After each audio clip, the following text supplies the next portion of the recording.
On May 4th, 1976, inside a quiet Elk Grove village home, 19-year-old Patricia Colombo helped murder her own parents and younger brother. Chicago's reputation was built on mob bosses, gangsters, and men with Tommy guns. But some of the city's most disturbing crimes were carried out by mothers, wives, and daughters the headlines barely remember. This is Chicago's most notorious women. Marilyn Lamack. Marilyn Lamack was born on May 30th, 1957. Friends and family called her Lynn. She grew up to become a registered nurse, and in the early 1980s she worked at Little Company of Mary Hospital while finishing her nursing degree at Rush College of Nursing on Chicago's West Side. She was well regarded in her field. Years later, colleagues remembered that surgeons at the hospital where she worked specifically requested her by name when they needed a surgical nurse in the operating room, a small but telling detail about how competent and trusted she was seen as a professional. During the spring of her final year in nursing school in 1984, she met a medical student named David Lamack. The two started dating, and in September 1985 they got married. Their first son, Nicholas, was born in 1991. Their daughter, Emily, was born on Christmas Eve the following year. Their youngest son, Thomas, arrived in 1995. David went on to become an emergency room physician. Marilyn kept working as a nurse too, though she cut back her hours more and more as the family grew, eventually working only part-time through a staffing agency that placed her at different hospitals and clinics as needed. The Lamacks settled into a large Victorian-style house near downtown Naperville, a suburb west of Chicago known for good schools and quiet streets. To the people who lived around them, they looked like a normal, happy family. Neighbors remembered Marilyn splashing in a wading pool with her kids in the summer and decorating the house for Halloween. She taught Sunday school at a local Unitarian church. She helped out at Ellsworth Elementary School, the school just a couple of blocks from their home. She built a playroom on the top floor of the house where neighborhood kids would come over to do crafts and play games with Nicholas, Emily, and Thomas. People who lived nearby described the family as steady and polite. One neighbor, a woman named Landgraf who lived just a few doors down, later told a reporter that everything about the family looked very normal and good, and that the kids were always polite and well-behaved, and that Marilyn herself always seemed steady. Beyond her own neighborhood, Marilyn had built a reputation as an active, visible presence in the wider community, someone people described as generous with her time and genuinely warm with children, not just her own. Underneath that surface, the marriage was falling apart. By 1995, when Thomas was born, family members later said Marilyn had started struggling with depression. 2 years after that, in April 1997, she filed for divorce for the first time. 4 months later, she dropped the case.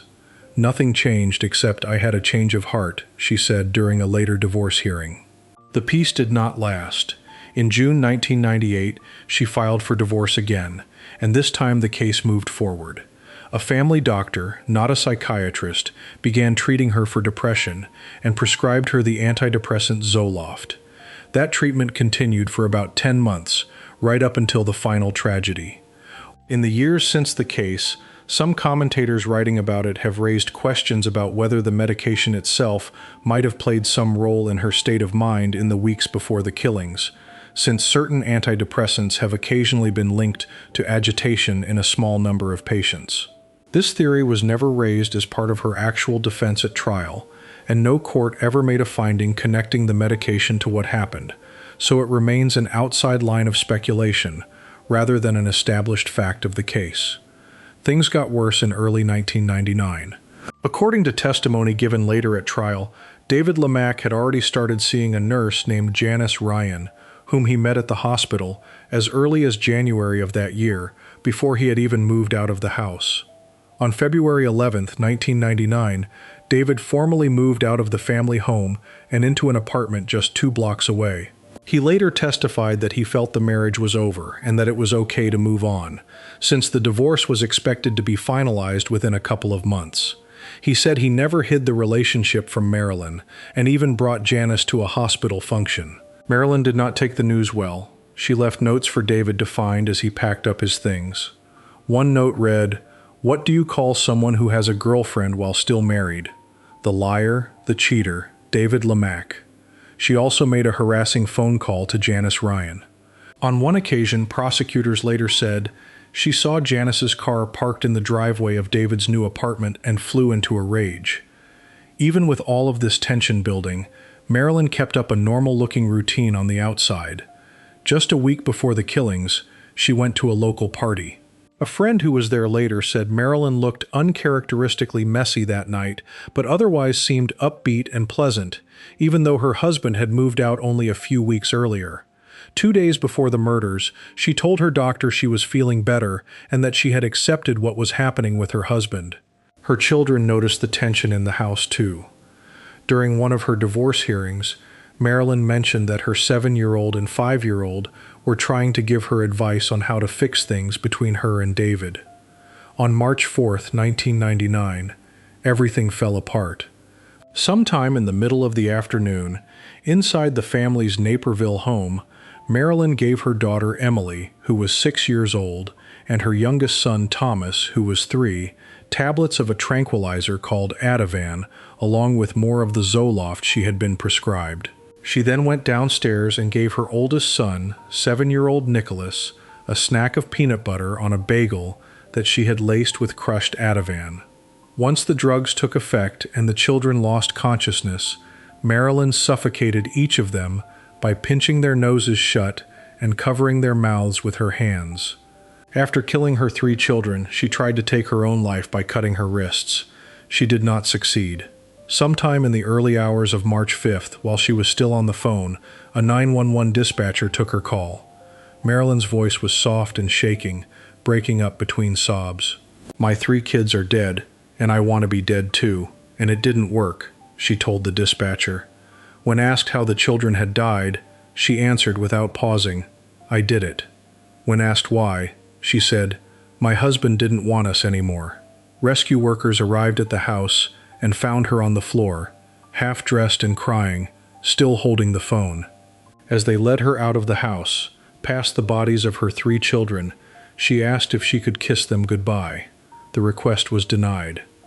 Naperville police officers who responded that day never forgot what they saw inside the house, and for some of them, the day was already difficult before they ever reached the Lemack home. The officers on duty that morning were still reeling from the loss of one of their own colleagues, a highly decorated detective named Mark Carlson, who had died by suicide in a Cook County forest preserve the night before. One retired sergeant, who led the department's tactical unit at the time, later said a fellow officer meeting him at the door of the Lemack house warned him not to go inside, visibly shaking as he said it. The sergeant went in anyway. He and other investigators spent 3 days processing the scene, working alongside the DuPage County Major Crimes Task Force, a relatively new unit at the time that officials later credited with leaving no part of the investigation unexamined, despite being short one of its most experienced detectives that same week. Inside the house, the scene still looked like any other family home in most respects, with the children's hand-drawn pictures still taped to the refrigerator. Marilyn was taken to the hospital to have her wrist wounds treated and stitched, then transported to jail. She was formally charged with 9 counts of first-degree murder, 3 for each child. The funeral for Nicholas, Emily, and Thomas was held on March 11, 1999, at SES Peter and Paul Church in Naperville. David Lemack spoke at the service, the only time he addressed the public in the following 2.5 years, besides one brief court appearance. In October 1999, the Lemacks' divorce was made final, even though Marilyn was already in custody. As part of the settlement, she agreed to go back to using her maiden name, Morrissey. That same year, the Victorian house on Loomis Street where the murders happened was sold for $885,000. The new owners repainted the outside a plainer mix of brown and tan, apparently trying to soften how recognizable the home had become after the killings. The case took nearly 3 years to reach trial, largely because of questions about Marilyn's mental state. Early on, a psychiatrist hired by her defense team examined her and found her unfit to stand trial altogether, which meant the case could not move forward until doctors later determined she had been restored to a legally competent state. Prosecutors eventually decided not to seek the death penalty, which meant the only possible outcomes if she were convicted were a prison sentence or a finding that she was legally insane. DuPage County State's Attorney Joseph Burkett led the prosecution. Marilyn's defense was handled by attorney John Donahue, a respected Chicago area lawyer who built the case around an insanity defense, arguing that years of depression, made worse by the collapse of her marriage, had left her unable to understand that what she was doing was wrong. Legal observers following the case understood from the start that Donahue faced an extremely difficult path. Insanity defenses rarely succeed in Illinois courts, and legal experts pointed to the case of serial killer John Wayne Gacy as an example of just how hard it can be to win one, since even a defendant responsible for the deaths of dozens of victims had still been found legally sane and criminally responsible by an Illinois jury back in 1980. One of Gacy's own former defense attorneys, later a Cook County judge, remarked that if a jury would not find someone insane after that many killings, it was difficult to imagine what case would ever meet the bar. A DePaul University law professor commenting publicly on the Lamack case at the time went even further, saying the insanity defense in Illinois was, in his words, virtually dead. Illinois law at the time also only allowed one narrow legal path for an insanity argument to succeed, after state lawmakers had already eliminated an alternative option defense attorneys once had available to them. Even in the rare event a defendant is found not guilty by reason of insanity, state records show the average person found in that category is only committed to psychiatric care for around 5 years before being eligible for release, a fact that added even more weight to how prosecutors and the public understood what was actually at stake in the trial's outcome for Marilyn. Jury selection wrapped up in November 2001, and the trial began soon after in DuPage County Court in Wheaton, Illinois, just over 6 weeks after the September 11th terrorist attacks, a backdrop that some in the courtroom later said made the proceedings feel even heavier than they otherwise might have. On the first day, a side door opened inside the fourth-floor courtroom, and a deputy led Marilyn to the defense table, where she sat between her two attorneys for the parts of the trial that followed. David Lamack was the prosecution's first witness. He testified about Marilyn's moods and behavior in the days and weeks leading up to the killings, including the fact that he believed she had accepted the marriage was over just before the murders happened. In his opening statement, one of Burkett's co-counsels described Marilyn to the jury as an angry and manipulative woman who had long resented giving up her nursing career to stay home with the children, arguing that her outrage over her husband's new relationship had driven her to meticulously plan and carry out a way to hurt him by taking away the 3 children he loved most. Marilyn's own doctor, who had been treating her depression for about 10 months, testified that 2 days before the killings, she told him she felt better. He also described visiting her in the hospital after her arrest, where he said her behavior seemed strange for someone who had just lost her 3 children. He recalled her talking about how warm she felt and asking him about a bruise on his own face. During his own testimony, Burkett directly asked the doctor whether he believed Marilyn had been unable to appreciate the criminality of her actions on the day of the killings because of a mental defect, pressing him on the exact legal question the jury would eventually have to decide for themselves. Marilyn's father also testified for the defense. He told the court that in the days after the killings, his daughter was not the same person he had known for over 40 years, and that before the murders she had always been intelligent, articulate, and full of life. He said she absolutely could not understand the criminality of what she had done, and insisted she would never have hurt her children if she had been in her right mind. Prosecutors saw things differently. Burkett argued that Marilyn was full of anger and self-pity over her husband dating another woman while their divorce was still being finalized, and that this anger, not mental illness, was what drove her to kill. He told the court that comparing her claim of depression to genuine clinical depression was an insult to the millions of people who actually live with the illness. The prosecution pointed to the notes she left for David, the harassing phone call to Janice Ryan, and her outburst after seeing Janice's car in the driveway as proof that she was thinking clearly enough to plan revenge. The trial lasted 3 weeks, After hearing 4 hours of closing arguments, the jury of 6 men and 6 women began deliberating on a Tuesday afternoon. About 9 hours later, spread across 2 days, they reached a verdict. On December 19, 2001, the jury found Marilyn Lamaque guilty of first-degree murder on all counts, rejecting the argument that she had been legally insane at the time of the killings. By the time of the verdict, Marilyn had lost a significant amount of weight, dropping from about 160 pounds at the time of the murders to barely 100 pounds. When the verdict was read, she looked down at her feet. Her ex-husband looked away and never met her eyes. Her parents cried in the courtroom, and her sister buried her face in her hands. Sentencing took place several months later, on May 30, 2002. Illinois law at the time did not allow for the death penalty in her case, since prosecutors had already decided against pursuing it. That left Judge George Bacalus with one option under the law: a sentence of natural life in prison without the possibility of parole. He handed down that sentence, telling Marilyn that it was appropriate for her to spend the rest of her days looking at the walls, the floor, the ceiling, and the bars of her cell, hearing the voices of her children asking her why she did this to them. He also ordered that she receive ongoing psychiatric care in prison, so that she would always be able to understand the full weight of what she had done. David Lamaque was present for the sentencing and spoke about the punishment afterward.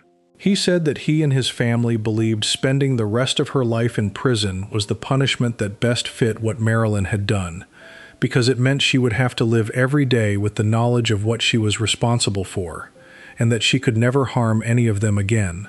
He later remarried and moved out of state. He has said very little publicly about the case since, though he has occasionally spoken about the difficulty of moving forward after losing his children. Years later, the man who prosecuted Marilyn, Joseph Burkett, went on to become an Illinois appellate justice. He has said that he still keeps a photograph of Nicholas, Emily, and Thomas in his desk drawer at work, explaining that looking at it reminds him how fortunate he is to have children of his own.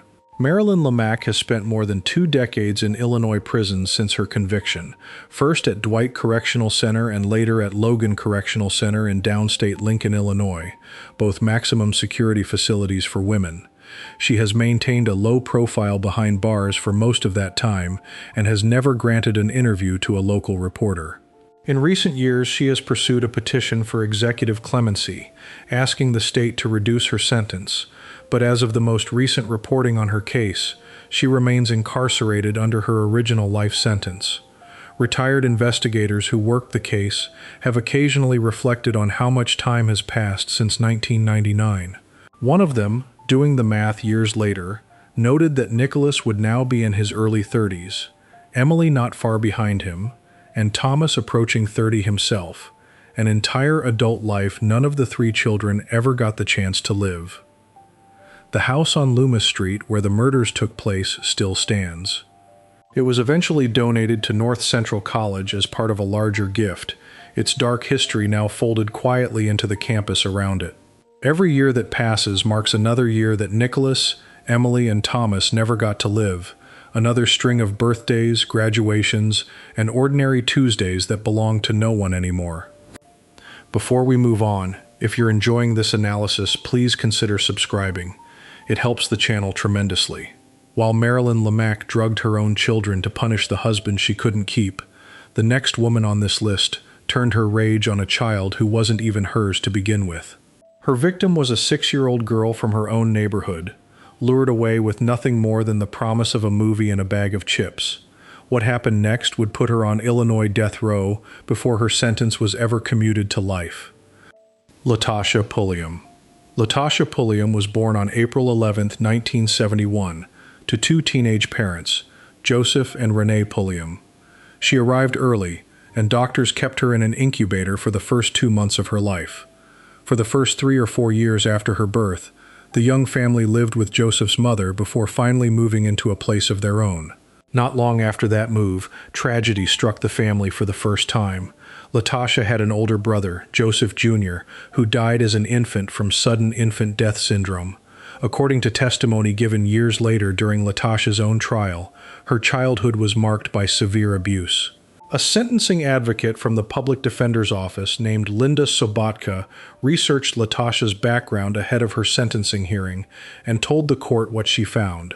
Sobotka had contacted Latasha's parents and tried to reach various relatives connected to the family.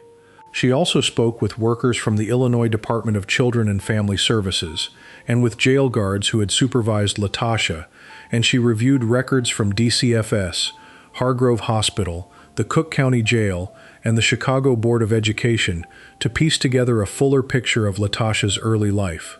Through that research, Sobotka told the court that Renee Pulliam began physically abusing her daughter when Latasha was around 5 or 6 years old, and that the abuse continued for roughly the next 10 years. Renee reportedly kept Latasha out of school at times so that teachers would not notice the injuries left behind. Beyond the physical abuse from her mother, evidence presented at trial also indicated that Latasha had been sexually abused by men her mother brought into their lives, including some of Renee's boyfriends, on top of her mother's own alcoholism, which shaped much of the household Latasha grew up in. Latasha's father, Joseph, later testified that his own mother had been a positive influence in his daughter's life, but that Renee held far more sway over Latasha than he ever did, and that the abuse she suffered at home shaped who she became. By the time Latasha reached her teenage years, she had already had a child of her own. According to information presented during her case, that child had been hospitalized more than once before turning 2 years old, showing signs of both physical and sexual abuse. Latasha's educational and psychological records, later reviewed extensively by court-appointed experts, painted a picture of a young woman who had struggled cognitively for her entire life. A psychological evaluation conducted by the Chicago Board of Education when Latasha was only 5 years old found her to be mentally impaired, and she was placed into special education classes as a result. She was given a standardized intelligence test called the Wechsler Intelligence Scale for Children on 3 separate occasions throughout her childhood. At age 11, her verbal scale IQ measured at 72, her performance scale IQ at 77, and her overall full scale IQ at 72. At age 13, her verbal score stayed at 72, but her performance score rose to 86 and her full scale score to 77. By age 15, her verbal score had actually dropped to 66, while her performance score rose again to 87, giving her a full scale score of 74.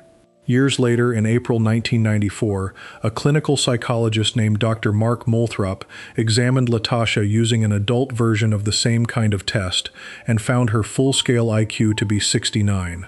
Moulthrop explained that the fluctuations in her scores over the years were likely tied to something researchers call the practice effect, where a person performs somewhat better on a test simply because they've already taken very similar versions of it multiple times before. Based on his overall findings, Moulthrop concluded that Latasha fell within a range sometimes described as mildly mentally retarded, a classification generally covering IQ scores of 75 or below, and he testified about the real-world difficulties someone with that level of cognitive impairment would likely face, including being more easily influenced by other people and having a harder time understanding or predicting the consequences of their own actions. By 1991, Latasha Pulliam was 19 years old and living in a Chicago apartment. She was in a relationship with a much older man named Dwight Jordan, who was 47 at the time. The two lived together, and neighbors in the area were aware of them. In fact, at least one woman in the neighborhood had grown uneasy enough about Latasha to warn a nearby family to keep their young daughter away from her. That young girl was 6-year-old Shenosha Richards. Shenosha lived close to Latasha's apartment with her mother, Emma Richards. On March 21, 1991, Shenosha was playing outside near her home, not far from a local park. Latasha Pulliam approached her that day. According to accounts from the Chicago Tribune, Latasha lured the little girl away from the area where she was playing by promising her a bag of potato chips and a trip to see a movie, the animated Teenage Mutant Ninja Turtles film that was popular with kids at the time. Trusting the offer, Shenosha went with her. Once they reached the apartment, Latasha sent Shenosha into a bedroom where Dwight Jordan was waiting. She then went into the kitchen by herself to use cocaine. According to the signed, court-reported confession Latasha later gave to police, when she returned to the bedroom, she found Shinosha on the floor, crying, with some of her clothing removed, while Jordan was in the room with her. What followed inside that apartment was a sustained and brutal sexual assault against the child, carried out by both Latasha and Jordan together. Court records connected to the case describe injuries so severe that they left no question about the intent to cause the child serious harm. At some point, Jordan left the apartment. Latasha did not stop. She took Shinosha alone to a separate, empty apartment inside the same building, and the assault against the little girl continued there. Eventually, Latasha wrapped a cord around Shinosha's neck. Court testimony and investigative reports describe Shinosha being struck with a wooden board that had a nail sticking out of it, an injury serious enough to pierce her heart. At some point during the attack, a fire was set nearby, apparently intended to frighten the child. According to later accounts of the case, Shinosha begged for her life and promised she would not tell anyone what had happened, except her mother. Latasha tightened the cord around the little girl's neck and strangled her to death. She then placed Shinosha's body inside a garbage can and left it on the back porch of the same abandoned building where the final attack had taken place, less than a mile from the Richards family's home. When Shinosha did not come home that day, her mother grew worried and began searching the neighborhood for her. It did not take long for Emma Richards to find her daughter's body inside that garbage can, with one of the little girl's legs visible sticking out. Word of the discovery spread through the neighborhood almost immediately. Within hours, police arrested both Latasha Pulliam and Dwight Jordan. Investigators do not appear to have needed much time to zero in on the two of them, likely because Latasha herself began giving detailed and consistent statements almost right away. The day after her arrest, she spoke with law enforcement officers and signed a formal, court-reported confession describing what had happened inside the apartment and later at the abandoned building where Shinosha died. Notably, in every appeal that followed over the coming years, Latasha's own attorneys never once challenged whether that original confession had been properly obtained or whether it was admissible, focusing their legal arguments instead on other aspects of the trial and sentencing process. Once she and Jordan were in custody, prosecutors in Cook County built one of the most extensive charging documents of the era against her. Latasha was originally indicted on 131 separate counts, covering charges that included first-degree murder, aggravated criminal sexual assault, aggravated kidnapping, and aggravated unlawful restraint. Jordan faced his own set of charges tied to the same crime. Because the case against each of them was serious enough to carry the possibility of a death sentence, prosecutors moved forward carefully, and the legal process that followed stretched on for years before either defendant faced a jury. Latasha Pulliam and Dwight Jordan were tried simultaneously in the Circuit Court of Cook County, though with two entirely separate juries hearing the evidence inside the same courthouse. The trial covered the physical evidence collected from both the apartment and the abandoned building, along with Latasha's own confession. In the end, her jury convicted her of first-degree murder, 2 counts of aggravated criminal sexual assault, and 2 counts of aggravated kidnapping, out of the long list of charges she originally faced. Jordan's separate jury convicted him in connection with his own role in Shinosha's death as well. Because Illinois law allowed capital punishment at the time, Latasha's case moved into a second, separate phase after the murder conviction, in which the same jury had to decide whether she would receive the death penalty. During this sentencing phase, her defense team tried to present a picture of a severely damaged young woman shaped by years of abuse and by lifelong cognitive impairment. Beyond the abuse and low IQ scores already described, her attorneys presented evidence that she suffered from depression, had received psychiatric treatment in the past, and had been diagnosed with an antisocial personality disorder. The defense's psychologist, Dr. Moulthrop, testified that Latasha had not been malingering, meaning faking her symptoms, during his 1994 evaluation of her. That claim opened the door for prosecutors to bring in a rebuttal witness of their own. A state psychologist who had examined Latasha back in 1991, shortly after her arrest, as part of a separate court-ordered evaluation to determine whether she was even mentally fit to stand trial in the first place. That state psychologist testified that he did not believe Latasha was mentally retarded at all, and that in his opinion she had been malingering or faking mental illness and low intelligence, both during his 1991 examination and, in his view, most likely again during her 1994 evaluation as well. The use of that 1991 fitness examination in front of the jury later became one of the central legal controversies of the entire case. Under Illinois law, statements a defendant makes during a court-ordered evaluation to determine fitness for trial are generally supposed to be protected from being used against that same defendant later, specifically so that people with serious mental or psychological struggles don't have to fear that cooperating with such an evaluation will come back to hurt them at trial. When Latasha's case reached the Illinois Supreme Court on direct appeal, this exact issue was raised, and the court's majority ultimately ruled that using the 1991 evaluation in this way had not been improper, given that Latasha's own side had opened the door to the subject first. One justice on the court disagreed sharply with that reasoning, writing a pointed dissent warning that the ruling gutted an important legal protection meant to safeguard defendants, and cautioning that from that point forward, any defendant in Illinois who cooperated with a court-ordered fitness evaluation would effectively be doing so at their own risk. None of the mitigation evidence nor the disputes over Latasha's mental capacity was enough to change the outcome. The jury determined that Latasha was eligible for the death penalty and found no mitigating factors substantial enough to prevent that sentence from being imposed. On June 15, 1994, the trial court sentenced her to death for the murder of Shenosha Richards. On top of that, the court handed down 3 additional prison terms to run one after another: 60 years for one of the aggravated criminal sexual assault convictions, 30 years for the other, and 15 years connected to the kidnapping charges. Dwight Jordan's separate jury declined to impose a death sentence on him, and he was instead sentenced to life in prison for his own role in the crime. Latasha's legal team did not give up after the sentencing. Her case went directly to the Illinois Supreme Court on appeal, where her attorneys raised several challenges to both her conviction and her death sentence, including arguments over the admission of hearsay evidence, the handling of the 1991 fitness examination, and whether Illinois' death penalty law itself was unconstitutional. In April 1997, the Illinois Supreme Court reviewed the case in an opinion written by Chief Justice James Heupel and affirmed both the original convictions and the death sentence.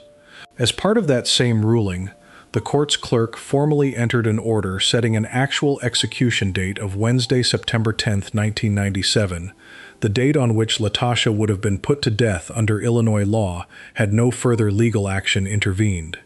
That date never arrived, since further appeals kept the case moving through the courts. Latasha's lawyers went on to ask the United States Supreme Court to review what had happened at her trial, but the nation's highest court declined to take up the case, leaving the Illinois ruling in place. Even after that, questions about Latasha's mental capacity continued to surface in later rounds of post-conviction appeals filed throughout the late 1990s and into the early 2000s. In one of these later appeals, decided by the Illinois Supreme Court in October 2002, Latasha's attorneys specifically raised concerns that the instructions given to her original 1994 sentencing jury about how they needed to reach a unanimous decision on the death penalty may have confused jurors, citing outside academic research, including a 1994 study by a researcher named Shari Diamond that had examined this exact kind of jury confusion in death penalty cases across the country. The Illinois Supreme Court, in an opinion by Justice Robert Thomas, rejected this argument as well, finding that the original jury instructions had been clear enough and that the trial court had not made any error in how it responded to a related question the jury had asked during its 1994 deliberations. For nearly 9 years after her original sentencing, Latasha Pulliam sat on death row at an Illinois prison, one of a handful of women in the state facing execution. That changed in January 2003. Illinois Governor George Ryan, who had grown deeply skeptical of how the state's death penalty system operated after a string of wrongful convictions came to light in unrelated cases, made the decision to commute the sentences of every single person on death row in Illinois at that time. This applied to 167 inmates altogether, regardless of whether they had specifically asked for it. Latasha Pulliam's death sentence was one of those commuted. In March 2003, her punishment officially changed from execution to life imprisonment without the possibility of parole. The 3 consecutive prison terms tied to the sexual assault and kidnapping convictions remained in place as well. Dwight Jordan, her co-defendant, spent the rest of his life behind bars serving his own sentence. According to reports from later years, he eventually lost both of his legs due to complications from diabetes while incarcerated, and he died in prison from those same complications. Some who have researched his fate in later years have noted that his name is difficult to locate in Illinois Department of Corrections records, which has led to some uncertainty over exactly when his death occurred, though multiple secondary accounts of the case agree on the general circumstances surrounding it. Latasha's case did not fade from public attention after the commutation. Years later, television programs focused on true crime, including episodes tied to series such as Women on Death Row and For My Man, revisited Shenosha Richards' death and interviewed Latasha directly.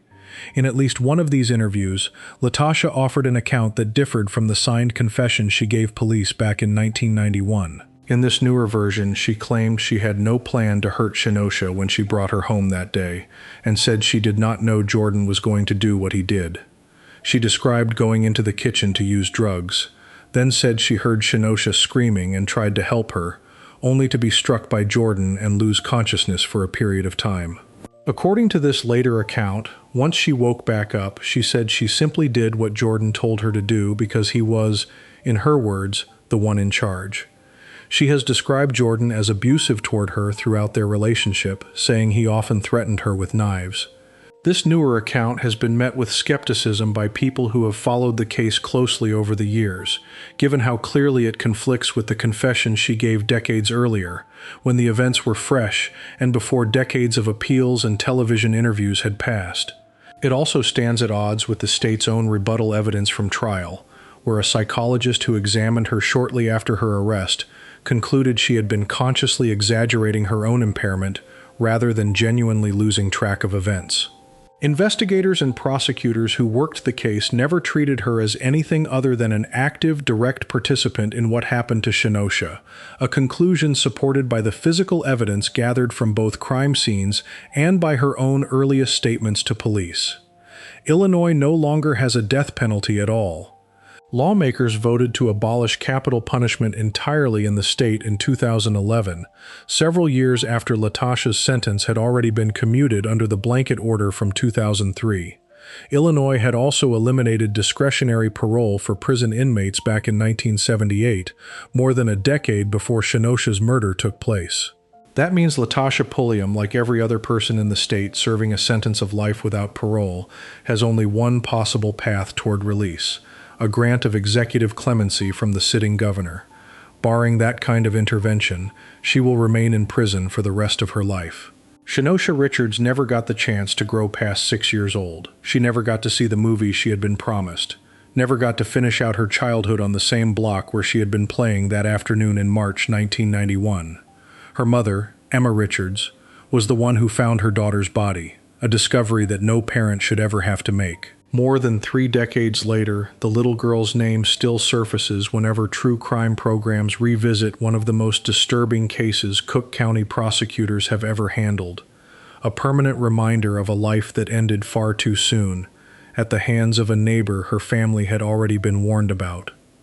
Before we move on, if you're enjoying this analysis, please consider subscribing. It helps the channel tremendously.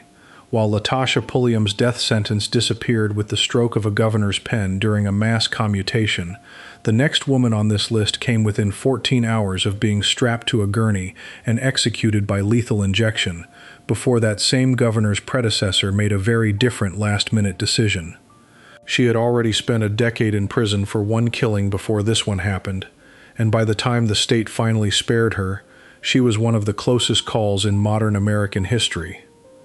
Guinevere Garcia. Guinevere Garcia had almost nothing that could be called a normal childhood.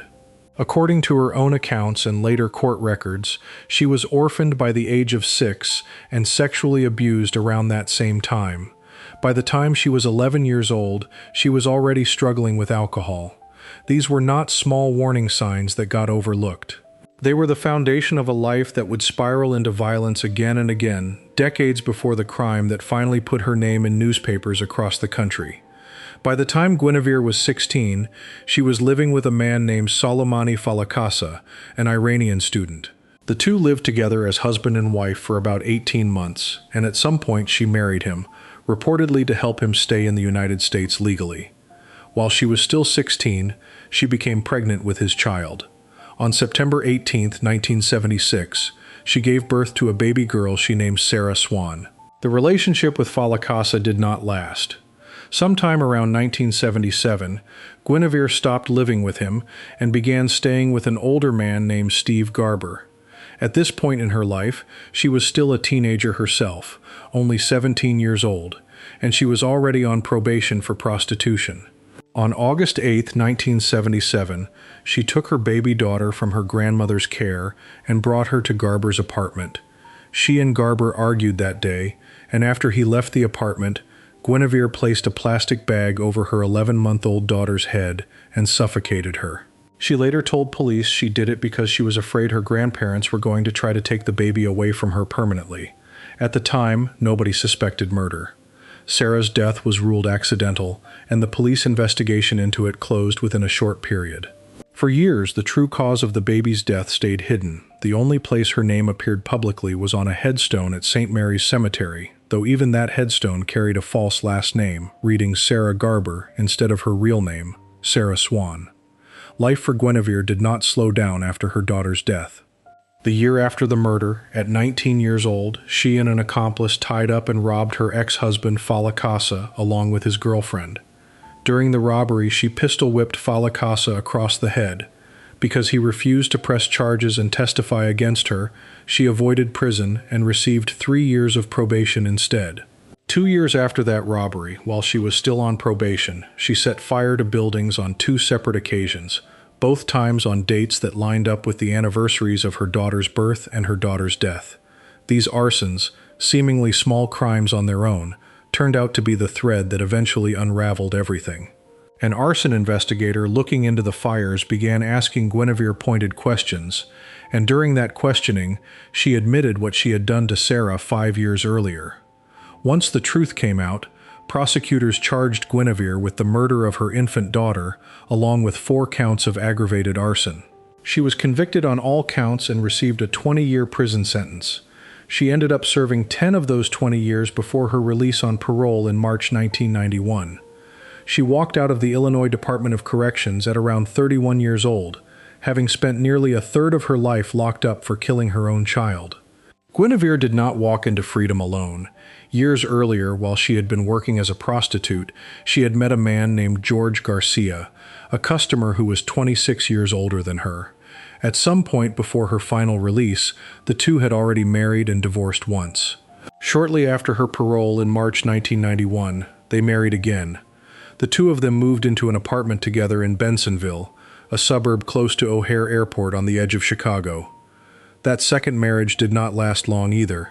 According to court records, George physically and sexually abused Guinevere during this time. After only a few weeks together, she left him and moved back in with her grandparents in Chicago. Once she was back in Chicago, Guinevere started a relationship with a man named John Gonzalez, who worked as a security guard for the Chicago Housing Authority. On the night of July 22, 1991, she was at her grandparents' home in Chicago, sitting on the porch and drinking alcohol with her uncle Tom Kuti, her ex-boyfriend Mike Garber, and her new boyfriend John Gonzalez. At some point that evening, Gonzalez left the group and then came back later. Early the next morning, around midnight going into July 23, Guinevere left with Gonzalez. The two of them drove out to Bensonville, to the apartment complex where George Garcia, her estranged husband, still lived. They met him in the parking lot outside his building. According to Guinevere's own account, the two of them argued. She later said that during the argument, George told her that he had only given her money and attention over the years in exchange for sex.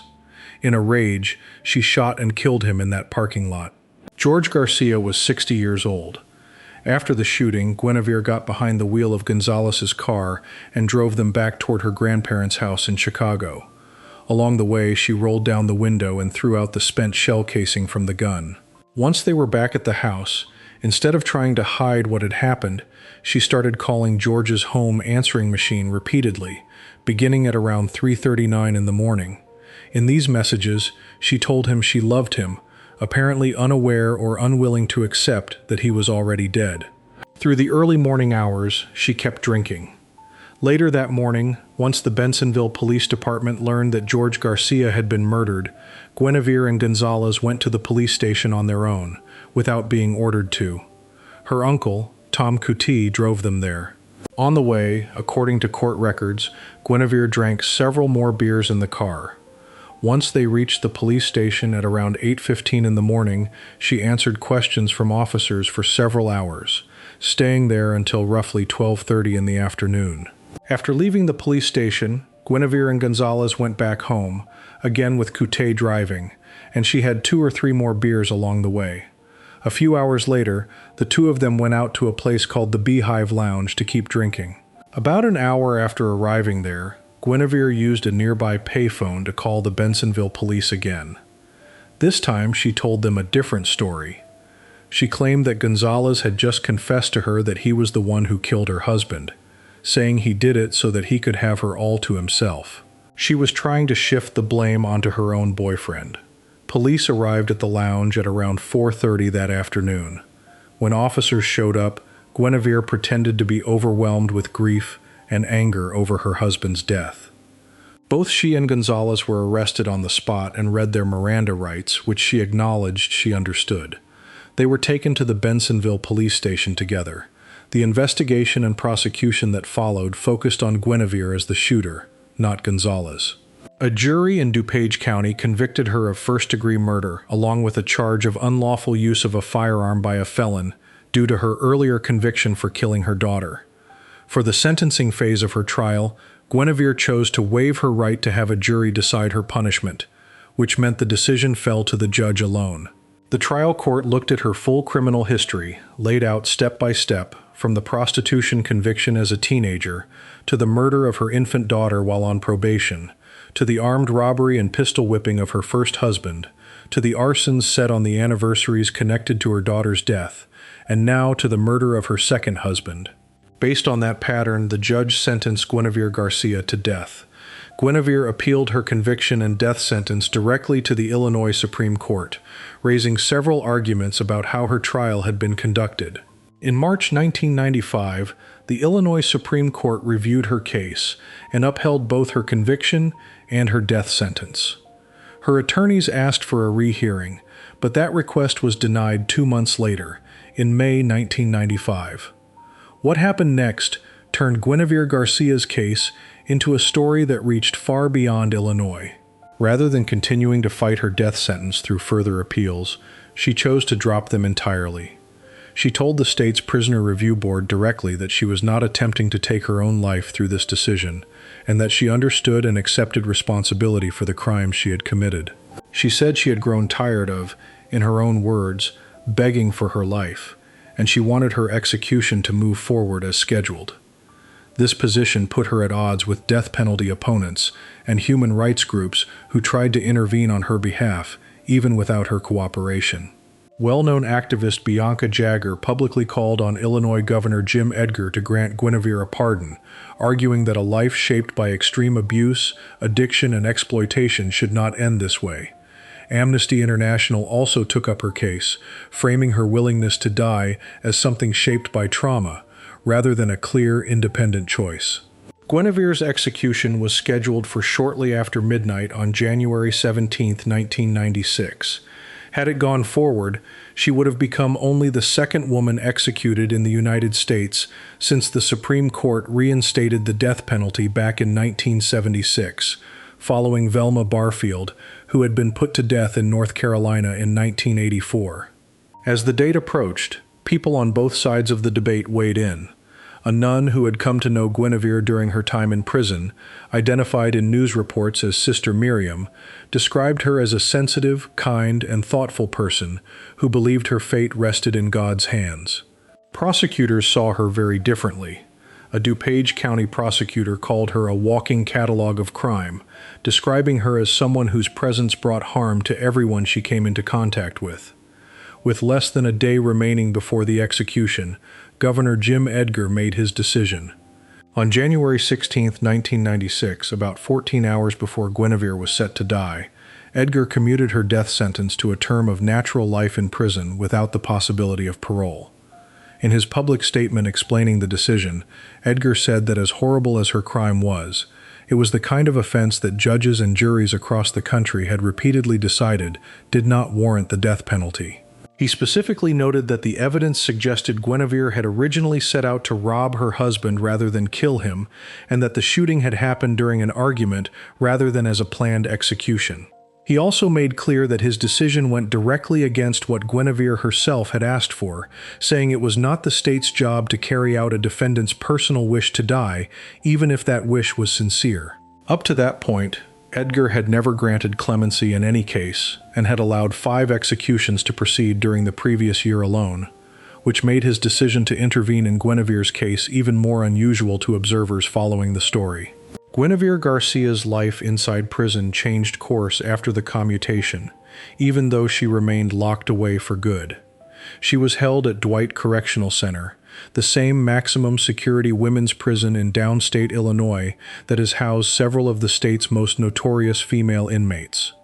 Over the years that followed, she pursued education while incarcerated.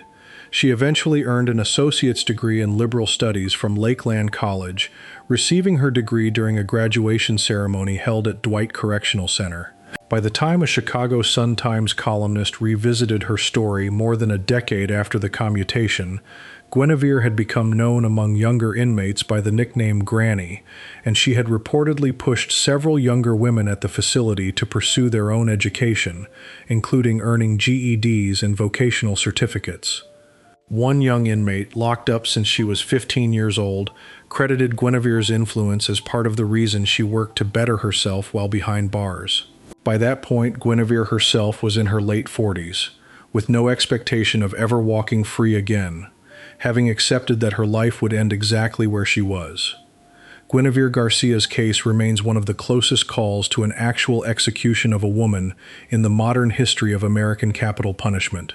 Her story sits at the intersection of 2 very different narratives that are difficult to fully separate. A woman who committed the same kind of irreversible violence against others that had likely been done to her as a child, and a system that came within hours of ending her life before pulling back at the very last moment.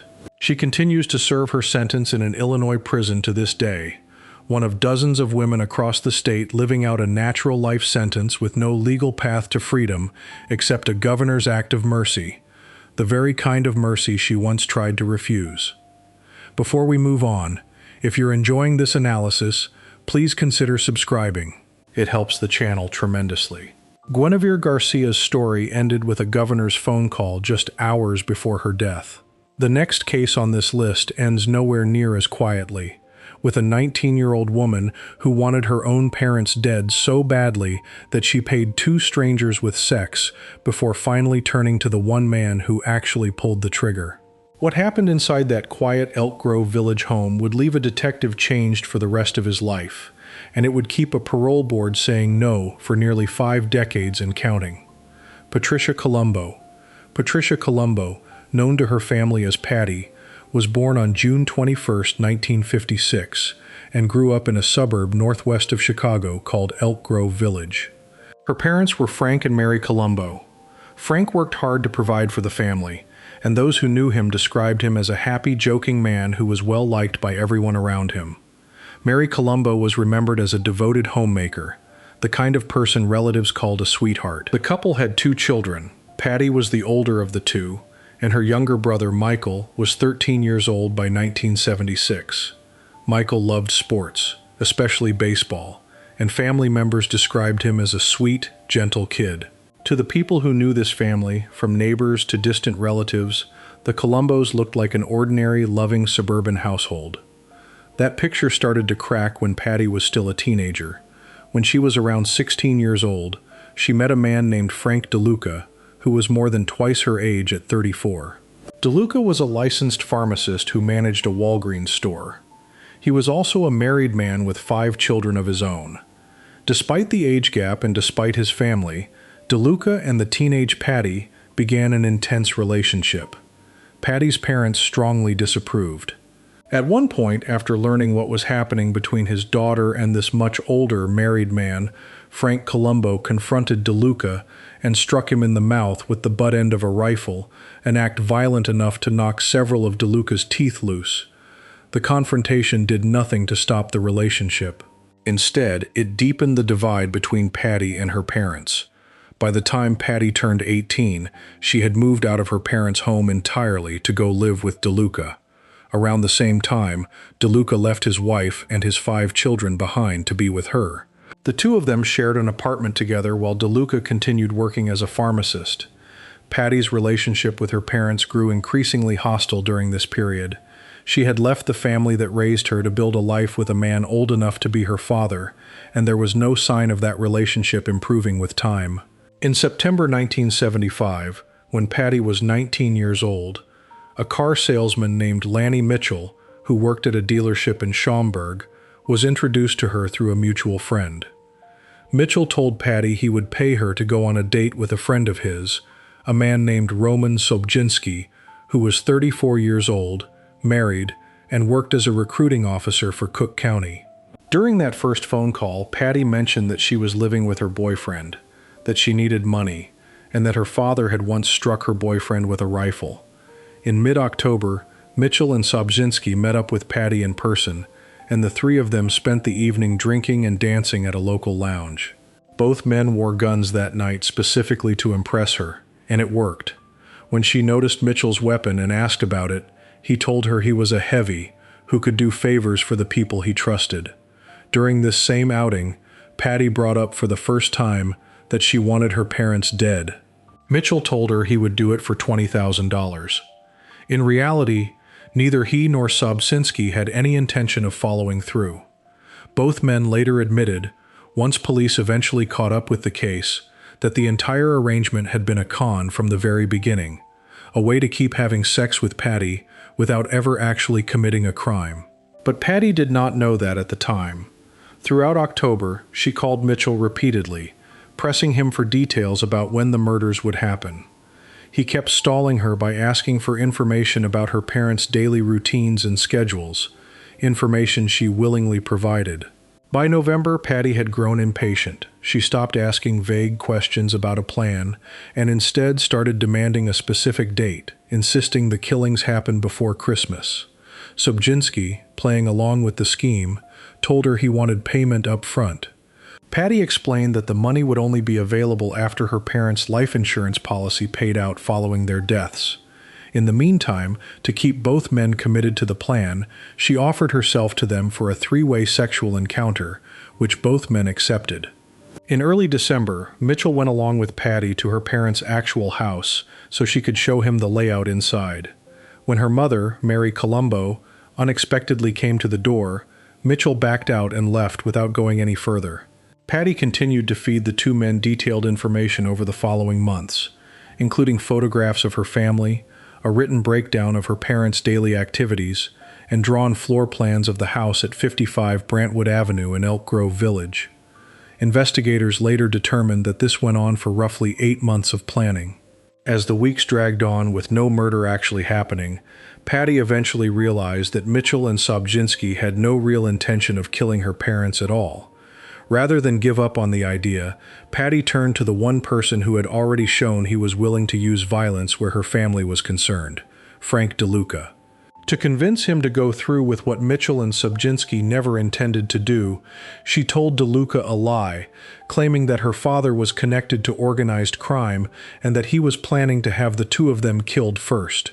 Believing this fabricated threat, DeLuca agreed to help carry out the murders himself. On May 4, 1976, Patricia Colombo, then 19 years old, and Frank DeLuca, then 37, entered the Colombo family home on Brantwood Avenue, armed with a gun. Frank Colombo was shot in the head and beaten with a heavy crystal lamp. Mary Colombo was shot between the eyes and had her throat slashed. 13-year-old Michael Colombo was pulled from his bed, shot in the head at close range, beaten with a heavy bowling trophy, and stabbed with a pair of scissors more than 90 times. Investigators believe DeLuca fired the shots that killed all 3 family members, while Patty took part in the stabbing and beating that followed. After the killings, the 2 of them ransacked the house and stole the Colombo family's vehicles, later abandoning those cars in high-crime areas of Chicago in an attempt to make the murders look like the work of gang members during a home invasion. For several days afterward, nobody outside of Patty and DeLuca knew what had happened inside that house. The bodies of Frank, Mary, and Michael Colombo were not discovered until May 7, 1976, 3 days after the murders took place. By the time police entered the home, the family had been dead long enough that the scene had already begun to change. Officers who were part of the initial response later described the smell inside the house as something that stayed with them for the rest of their careers. Frank Colombo was found with stab wounds, gunshot wounds, and injuries from the beating with the lamp. Mary Colombo's throat had been cut. Michael's body showed the same brutal combination of a gunshot wound, blunt trauma, and dozens of stab wounds. Investigators did not immediately suspect Patty. In the days following the discovery of the bodies, police questioned her, but at first there was no clear reason to view her as a suspect rather than a grieving daughter. That changed the following week. Motivated at least in part by the promise of reward money, a friend of Patty's came forward and directed detectives toward Lanny Mitchell and Roman Sobczynski, the 2 men she had spent months trying to convince to kill her family. On May 15, 1976, roughly a week and a half after the bodies were found, police brought Patty in for questioning at the station. An investigator named John Landers read her the Miranda warnings and began asking her about her relationship with DeLuca and her connection to Mitchell and Sobczynski. Patty admitted that her relationship with DeLuca had caused the ongoing conflict with her parents, and she acknowledged that she had discussed her parents with Mitchell and Sobczynski. At that point in questioning, Patty told investigators she was willing to give a written statement. When asked whether she wanted to call a lawyer first, she said she wanted to call her godmother instead, and she was allowed to do so. Before taking her formal written statement, prosecutors read her the Miranda warnings again. She responded, "I have already heard this before. I understand my rights and I want to talk." In the statement that followed, she described her relationship with Mitchell and Sobczynski in detail, including the plan she had put together to have them kill her parents. Once the statement was transcribed, she read through it, initialed each page, and signed it. About an hour after that, she asked to give investigators a second statement. Patricia Colombo was arrested that same day, May 15, 1976, and charged with 3 counts of first-degree premeditated murder in connection with the deaths of her father, mother, and brother. Frank DeLuca was not arrested until roughly 2 months later, in July 1976, after further investigation connected him directly to the killings. Once both were in custody, prosecutors moved forward with building their case, relying heavily on the testimony of Mitchell and Sobczynski, both of whom cooperated with investigators. Sobczynski was offered immunity from prosecution in exchange for testifying against Patty and DeLuca, and he agreed, confirming everything Mitchell had already told police about the months of manipulation, the sexual arrangement, and the failed murder-for-hire plot that had preceded the killings. The trial of Patricia Colombo and Frank DeLuca took place in 1977 before Cook County Judge R. Eugene Pincham and lasted an entire month. During the proceedings, both Mitchell and Sobczynski took the stand and walked the jury through the events of the previous year in detail, describing how Patty had first approached them wanting her parents dead, how they had strung her along purely to keep having sex with her, and how she had grown increasingly desperate and specific in her demands as the months passed without any murder taking place. Their testimony painted a clear picture for the jury of a plan that had been building for 8 months before the actual killings occurred. The jury convicted both Patricia Colombo and Frank DeLuca. After the guilty verdicts came back, Judge Pincham handed down sentences of 200 to 300 years in prison for each of them, covering the murder convictions along with additional charges connected to the conspiracy and solicitation to commit the killings. Because the crimes had occurred before a 1978 change to Illinois sentencing law, Both Patty and DeLuca received what were called indeterminate sentences, meaning the exact number of years they would actually serve before being eligible for parole consideration would be reviewed periodically by the state's Prisoner Review Board rather than fixed at a single number from the start. In practical terms, the sentence functioned as a life sentence, one that would keep both of them locked up unless a parole board decided otherwise at some point far in the future.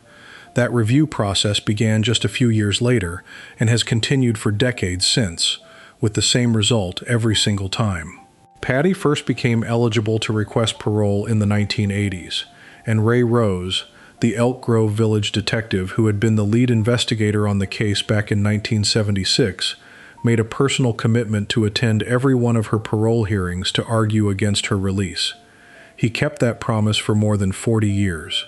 At a hearing held in July 1991, when Patty was 35 years old, the Illinois Prisoner Review Board denied her request for a fifth time. Her attorney at the time told reporters that Patty had found some sense of purpose behind bars by tutoring other inmates, and that she felt this work gave her a way to contribute something positive despite what she had done. The review board disagreed that this was enough, stating that granting her release would show, in their words, an utter disrespect for the law. Over the following decades, Patty continued to request parole again and again, and the board continued to deny her every time. During a 2014 review, board records described her as someone who appeared to be in good health with no signs of serious mental illness, someone who had never married and never had children of her own, and someone whose entire immediate family, the parents and brother she had helped kill, no longer existed because of the crime she was in prison for. That same review noted that Frank DeLuca, her former co-defendant and lover, was still alive at that point, now in his mid-70s, walking with a cane and dealing with hip and prostate problems, with no real expectation that he would ever be released either. Frank DeLuca died in prison in January 2023, at 84 years old, having spent close to 47 years behind bars without ever walking free. Patty outlived him and continued pursuing her own release. At a parole hearing held in November 2024, when she was 68 years old, her attorney argued that Patty had been sexually abused as a child by a family friend years before she ever met DeLuca, and that DeLuca himself had gone on to groom and sexually exploit her once their relationship began. Factors her legal team argued should be weighed heavily in favor of her release after so many decades in prison. Her attorney also pointed to the fact that Patty had earned both an associate's and a bachelor's degree while incarcerated, and that she worked within the prison as a peer trauma counselor for other inmates. Ray Rose, still showing up to oppose her release even in his own later years, rejected the idea that she had shown any real remorse, telling the board that Patty had described the day of the murders only as feeling like a dream and had never fully admitted her role in what happened. The board denied her parole for what was by that point roughly the 12th time. Patty's most recent parole hearing took place in March 2026, 50 years almost to the day since her family was murdered in their own home.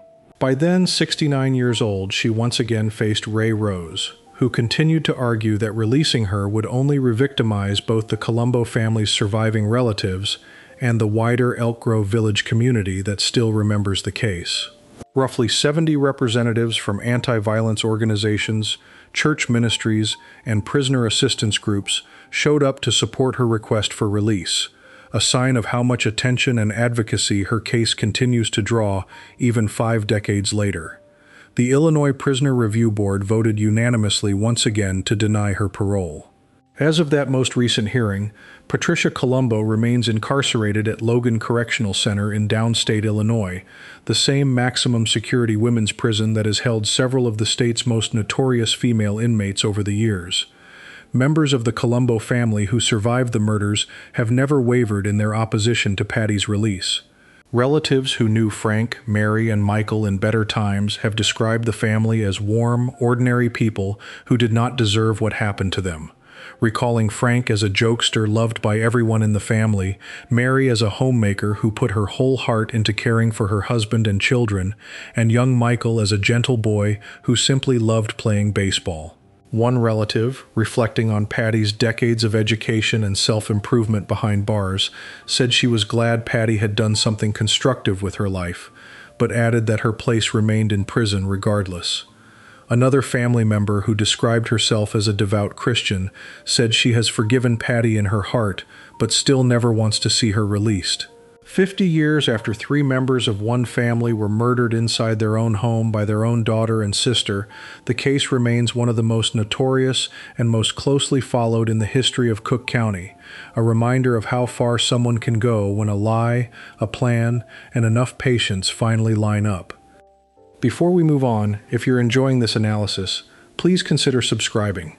It helps the channel tremendously. Patricia Colombo spent 8 months trying to talk other people into killing her family before she finally did it herself, and she has now spent 50 years paying for it without ever getting out. The next woman on this list did not need 8 months of planning or anyone else's help pulling the trigger. She needed less than an hour inside one apartment, a pair of scissors, and a plan to walk out holding someone else's baby as if it had always been her own. Jacqueline Williams Deborah Jo Evans was born on May 6, 1967, and grew up in southern Illinois, raised mostly by her father, Sam. She had her first child, a daughter named Samantha Jean Evans, in 1985, when Deborah was only 18 years old. Her son Joshua Ryan followed in 1988. At some point after that, Deborah moved north to the Chicago suburbs to start a new chapter of her life. People who knew her described her as a fun-loving woman who enjoyed dancing, loved children, and was open and forgiving toward the people in her life. In the early 1990s, Deborah started a relationship with a man named Laverne Ward. Ward had been born on September 21, 1971, and raised in Alabama before moving to the Chicago area, where he lived in the suburb of Carroll Stream. Before he ever met Deborah, Ward had already built a troubling record. He had a child with an earlier girlfriend, and that relationship fell apart amid repeated accusations of harassment and domestic violence. In October 1992, Ward violated a protective order tied to that earlier relationship and shoved a police officer during the encounter, which led to his arrest and a 3-year jail sentence. He was released around 1993, and it was around that same time that Deborah Evans became pregnant with his child. Their son, Jordan, was born in 1994. The relationship between Deborah and Laverne Ward did not stay peaceful for long. As things between them deteriorated, Deborah took out a restraining order against him over domestic violence. Despite the restraining order, in 1995, Deborah found herself pregnant again with Ward's child, due at the very end of November. She had already picked out a name for the baby boy she was carrying, Elijah. By the fall of that year, Deborah had moved into an apartment in Addison, Illinois, a suburb west of Chicago, where she was living with a different man, James Edwards, along with her 3 children, 10-year-old Samantha, 7-year-old Joshua, and 2-year-old Jordan.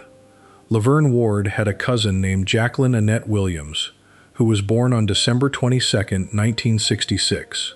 By 1995, Jacqueline was the mother of 3 young children herself. She was in a relationship with a man named Fidel Caffey, who was born on January 16, 1973, making him several years younger than her.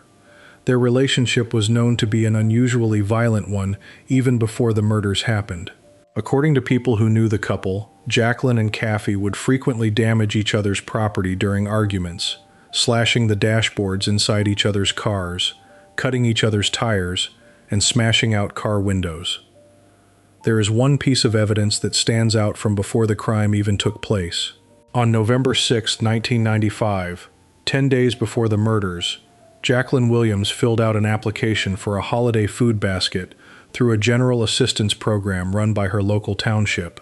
On that application, she listed the names and ages of her 3 actual children, but she also added a 4th child to the list, a 1-month-old baby named Fidel.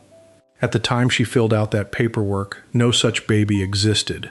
Prosecutors would later present this document at trial as evidence that Jacqueline had already been planning, before the crime happened, to claim a baby of her own that had not yet been born. On the evening of November 16, 1995, Laverne Ward went to Deborah Evans's apartment in Addison.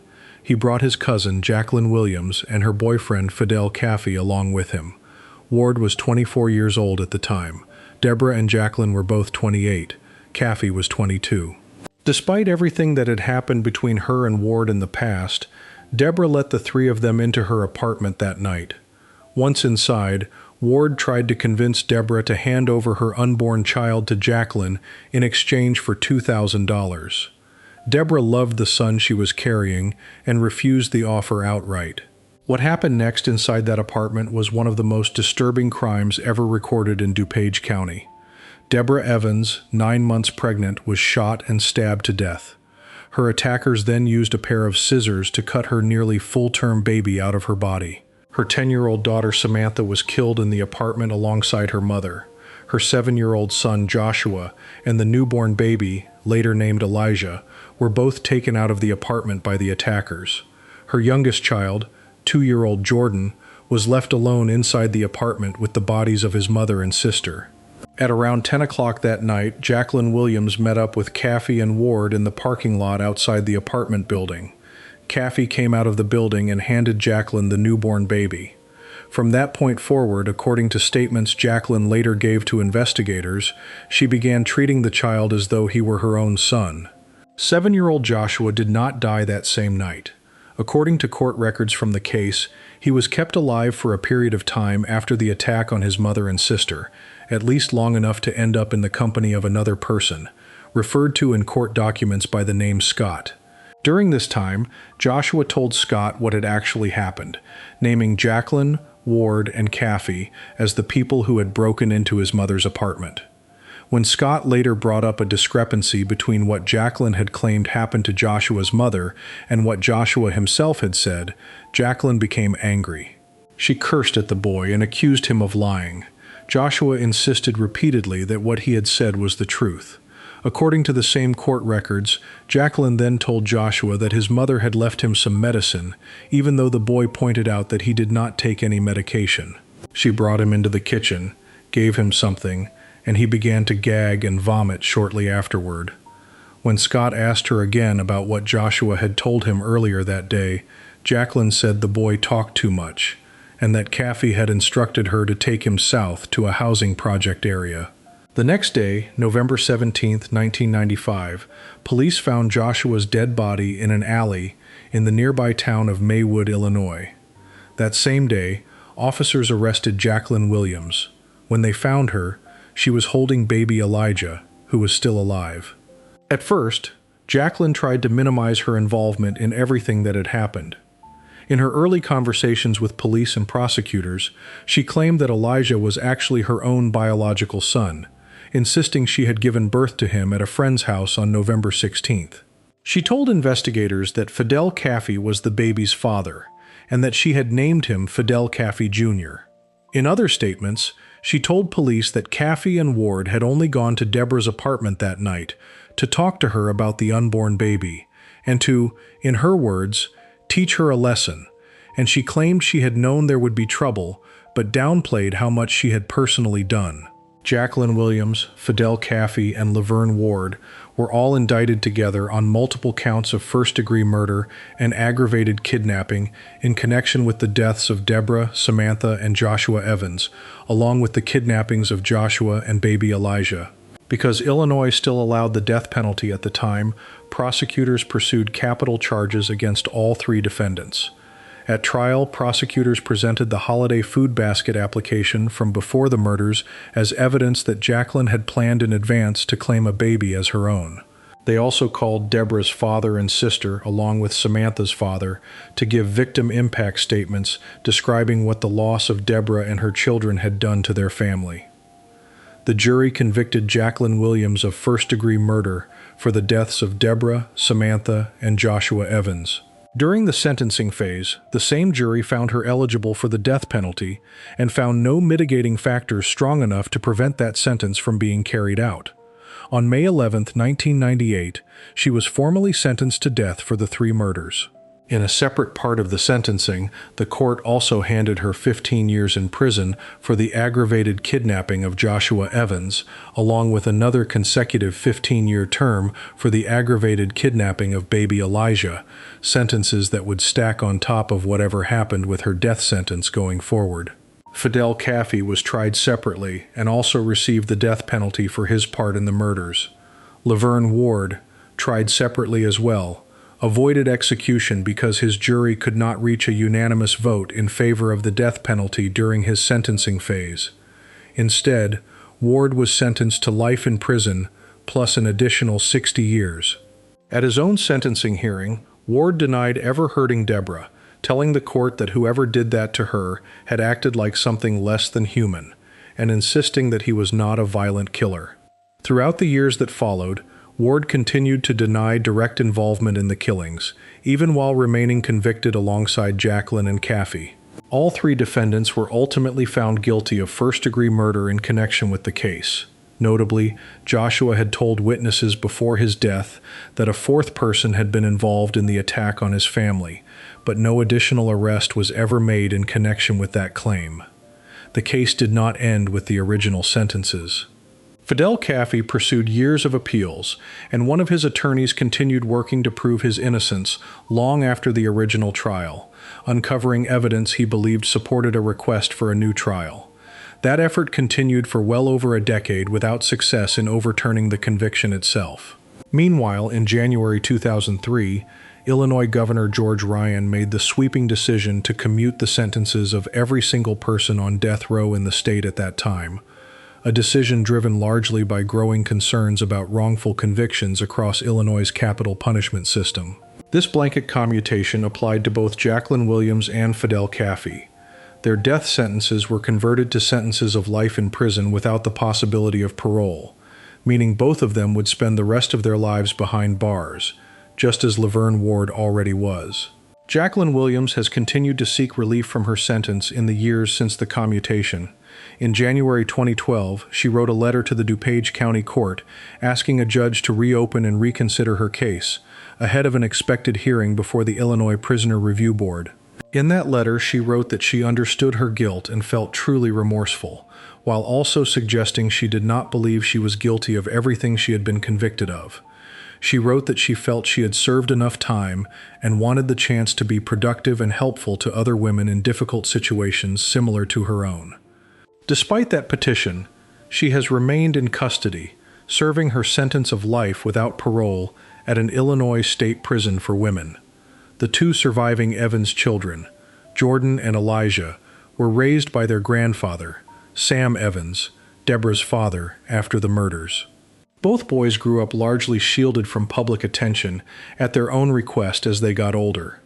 In 2019, following an unrelated Chicago-area murder case that echoed the details of what happened to their mother, Sam Evans spoke publicly for the first time in years about raising his grandsons in the aftermath of the crime.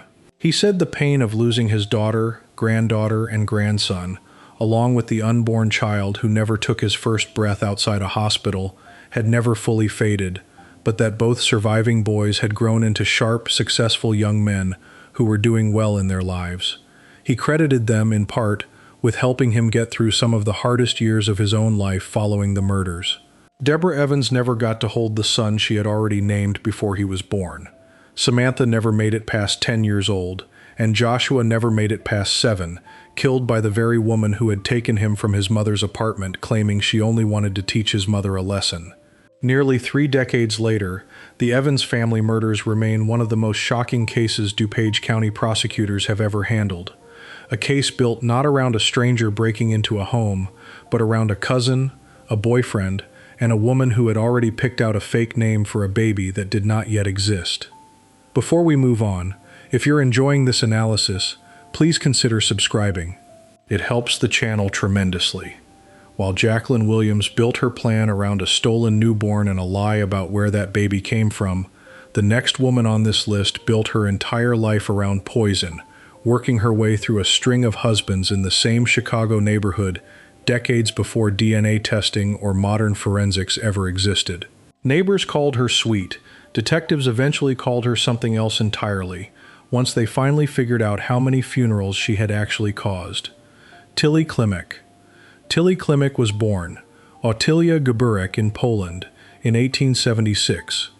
Her parents brought her to the United States when she was still an infant, and the family settled in Chicago, where she would spend the rest of her life inside the city's Polish immigrant community. She grew up speaking mostly Polish at home, and even decades later, after living in America her entire life, she still spoke broken English, a detail that would matter a great deal once she finally stood trial as an adult. In 1895, when she was around 19 years old, Tilly married a man named Józef Mitkiewicz. The marriage lasted almost 2 full decades.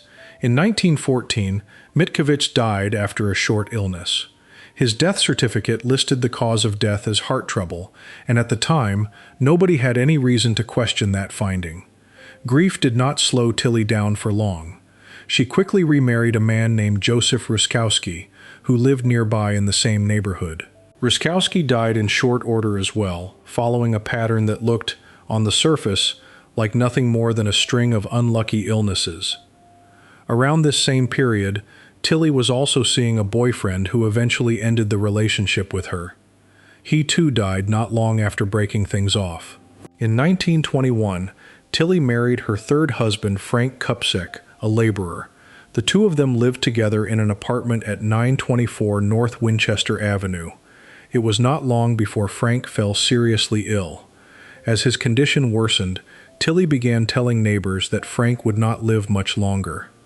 She went further than simply predicting his death. She would greet him in the mornings while he lay sick by saying things like, "It won't be long now," and "You'll be dying soon." She joked to people in the neighborhood that Frank had 2 inches to live. While she sat beside his bed as he grew weaker, she knitted herself a mourning hat, the same hat she would later wear to her own murder trial. She also asked her landlady for permission to store a coffin she had found for sale at a bargain price in the building's basement, all while Frank was still alive. In 1921, Frank Kupchik died. Tilly did not wait long before remarrying yet again. That same year, she married a man named Joseph Klimek, and the two of them moved into an apartment together at 1453 Tell Place. For a while, life with her fourth husband appeared to go on much like the marriages before it. Then, in October 1922, Joseph became seriously ill. He developed symptoms including numbness in his arm and paralysis in his leg, and doctors who examined him at the hospital suspected arsenic poisoning. Tests confirmed their suspicion. Joseph had ingested arsenic, and he had ingested enough of it that doctors immediately recognized this was no accident. Suspicion turned toward Tilly almost right away. On October 26, 1922, police arrested her for the attempted murder of Joseph Klimek. Officers also arrested her 26-year-old son at the same time during the same search of the home, though he was not ultimately convicted of any crime connected to the poisonings. The following day, October 27th, police arrested Tilly's cousin, a woman named Nellie Kulik, who lived nearby and was connected to Tilly through both family and friendship. During questioning, Tilly confessed to poisoning Joseph, telling police she had done it because he had been unfaithful to her and had treated her cruelly. She said she had gotten the arsenic she used from Nellie. She would later recant parts of this confession, but by then the damage to her story had already been done. A search of the Klimek home turned up a package of what was believed to be arsenic, labeled as rat poison. Once investigators realized that Tilly had already survived 3 previous husbands and at least 1 boyfriend, all of whom had died under circumstances that had never been closely examined at the time, they requested permission to dig up the bodies. Frank Kupsik's remains were exhumed first. Chemical testing on his body found arsenic in an amount that officials at the time described as enough to kill 4 grown men. Investigators then exhumed Joseph Ruskowski's remains and found lethal levels of arsenic in his tissue as well. They went on to exhume Tilly's first husband, Józef Mitkiewicz, whose death had been blamed on heart trouble nearly a decade earlier. The investigation did not stop with Tilly's own husbands. Because Nellie Kulik had supplied the poison and was connected to so many of the same family gatherings, police also looked into the death of Nellie's own husband, a man identified in records as Wojciech Sturmer, sometimes spelled Walter Sturmer. His remains were exhumed too, and arsenic was found in his body as well. As word of the arrests spread through Chicago's newspapers, tips and rumors poured in from neighbors and relatives who had their own suspicions about people close to Tilly and Nellie, who had grown sick or died unexpectedly over the years. Chicago police eventually said they were looking into as many as 20 suspicious deaths connected in some way to the two women, covering husbands, cousins, in-laws, and other relatives who had fallen ill after eating meals at Tilly's home. Not all of those deaths were ever confirmed as poisonings, but by the time investigators finished digging through the family's history, they had identified a disturbing pattern stretching back well over a decade. On November 11, 1922, prosecutors formally charged Tilly with the murder of Frank Kupchak. She pleaded not guilty. On the same day, Nellie Kulik was charged with the murder of her own husband, Wojciech Sturmer. Both women faced the possibility of hanging if convicted, since Illinois still allowed the death penalty at the time, and murder for financial gain, such as collecting on a life insurance policy, was treated as an especially serious aggravating factor. Investigators noted that Tilly had taken out insurance policies on several of her husbands before their deaths, giving prosecutors a clear motive to present at trial alongside the physical evidence of poisoning. The trial of Tilly Klimek and Nellie Kulik began on March 6, 1923, and it quickly became one of the most talked-about court cases in Chicago that year. Newspapers at the time referred to the two women as the arsenic widows of the city's Polish neighborhoods. Prosecutors Thomas Pendon and William McLaughlin argued that the women had poisoned Frank Kupchak for his insurance money, and that this had not been an isolated act but part of a long-running pattern in which both women had married and then poisoned husband after husband over the years. During the trial, witnesses described the strange behavior Tilly had shown while Frank was dying, including her mocking remarks to him and the mourning hat she had knitted at his bedside. A gravedigger connected to the case testified about what he had observed at the Klimek household. Reporters also noted that Tilly took the witness stand in her own defense and came across, in their words, as a strong witness, calmly denying responsibility for anything beyond what investigators could directly prove. One detail from the trial stood out to journalists covering the case at the time. Chicago in the 1920s had already seen a string of women accused of killing husbands or lovers walk free from murder charges, cases built around glamorous, sympathetic defendants who won over juries with charm and good looks. Tilly Klimek did not fit that mold. Reporters described her plainly as a heavy-set woman who still spoke broken English despite having lived in the country almost her entire life, someone who did not draw the kind of public sympathy that had helped other accused women avoid conviction in the same courthouse just months earlier. In March 1923, the jury reached its verdict. On the very first ballot, every juror voted to find Tilly guilty of murdering Frank Kupchak. The jury then had to decide her punishment. On an early vote regarding her sentence, 4 jurors wanted to send her to the gallows. Eventually, though, the full jury came together and agreed instead on a sentence of life in prison. The judge handed down that sentence, and at the time, it was described as the harshest punishment ever given to a woman in the history of Cook County. Nellie Kulik's case took much longer to resolve. She remained in jail for roughly a year while her own drawn-out trial played out, and in the end, a jury acquitted her of murdering her husband. According to accounts from people who knew both women, Tilly continued to torment Nellie even after they were separated by the different outcomes of their cases, at one point convincing her cousin that she was about to be taken from her cell and hanged, purely as a cruel joke. Tilly Klimek spent the rest of her life behind bars. She never expressed public remorse for what she had done, and she remained a subject of fascination in Chicago newspapers for years after her conviction, remembered as one of the city's earliest and most prolific female poisoners at a time when organized crime bosses and bootleggers were dominating most of the front-page headlines. She died in prison on November 20th, 1936, at around 60 years old, having spent the final 13 years of her life locked away for the murder that finally caught up with her. Decades after her first husband's death had quietly been written off as nothing more than heart trouble. The full scope of what Tilly Klimek actually did will likely never be known for certain. Only one murder ever led to a conviction, but the exhumations that followed her arrest turned up arsenic in the remains of husband after husband, and the sheer number of illnesses and deaths connected to the people around her painted the picture of a woman who had been getting away with murder inside her own kitchen for more than a decade before anyone thought to look closely enough to stop her. Before we move on, if you're enjoying this analysis, please consider subscribing. It helps the channel tremendously. While Tilly Klimek spent years poisoning the men who married her one meal at a time, the next woman on this list turned her focus toward her own children instead of her husband's, and the town she lived in would spend decades afterward trying to understand how a mother capable of so much love could also become the one thing her own kids never saw coming. Deborah Gindorf. In March 1985, Deborah Lynn Gindorf was 20 years old and living in a small apartment in Zion, Illinois, a town in Lake County about 40 miles north of Chicago. Her husband had left her. She had no job, no phone, and no car. She was alone in that apartment with her two young children, a daughter named Christina, who was 23 months old, and a son named Jason, who was only 3 months old.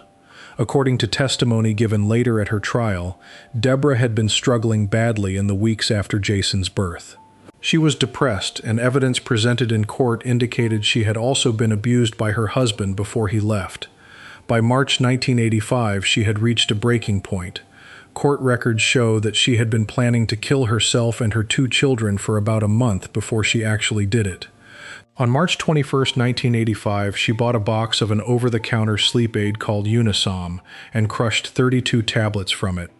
On the night of March 28th, she bought 2 more boxes of the same medication. At around 2 o'clock in the morning on March 29, 1985, Deborah gave her children a fatal dose of the crushed sleeping pills. She then took the rest of the crushed pills herself. She passed out and did not wake up again until 7:30 that morning. When she woke, she found that both of her children were dead. At that point, according to what she later told police, Deborah tried to kill herself a second time.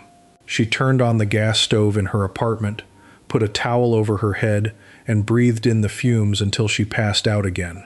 She woke up a second time at around 2 in the afternoon and realized she was still alive. She then cut her right wrist with a steak knife and tried to smother herself with a pillow.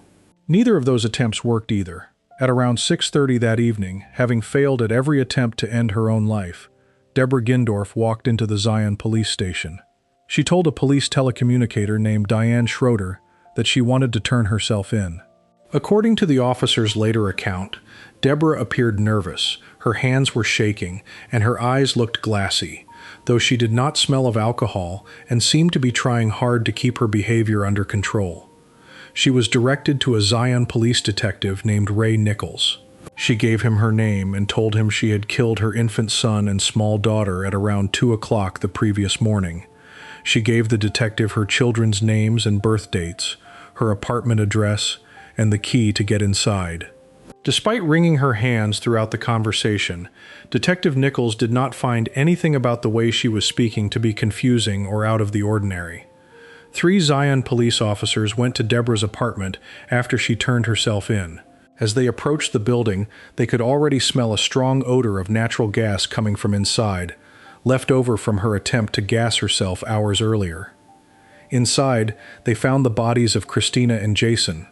Deborah told police that she knew exactly what she had been doing and that she had simply wanted to be free from her pain and, in her own words, wanted to be happy. Prosecutors in Lake County charged Deborah with 6 counts of murder connected to the deaths of her 2 children. Her case went to trial as a bench trial, meaning a judge decided the outcome instead of a jury. During the trial, expert witnesses discussed Deborah's mental state at length. Her defense argued that she genuinely, though unreasonably, believed that killing her children was necessary to spare them from a lifetime of suffering that would follow after her own planned suicide, since she did not believe there would be anyone left to properly care for them without her. The judge ultimately found her guilty but mentally ill on 2 counts of murder.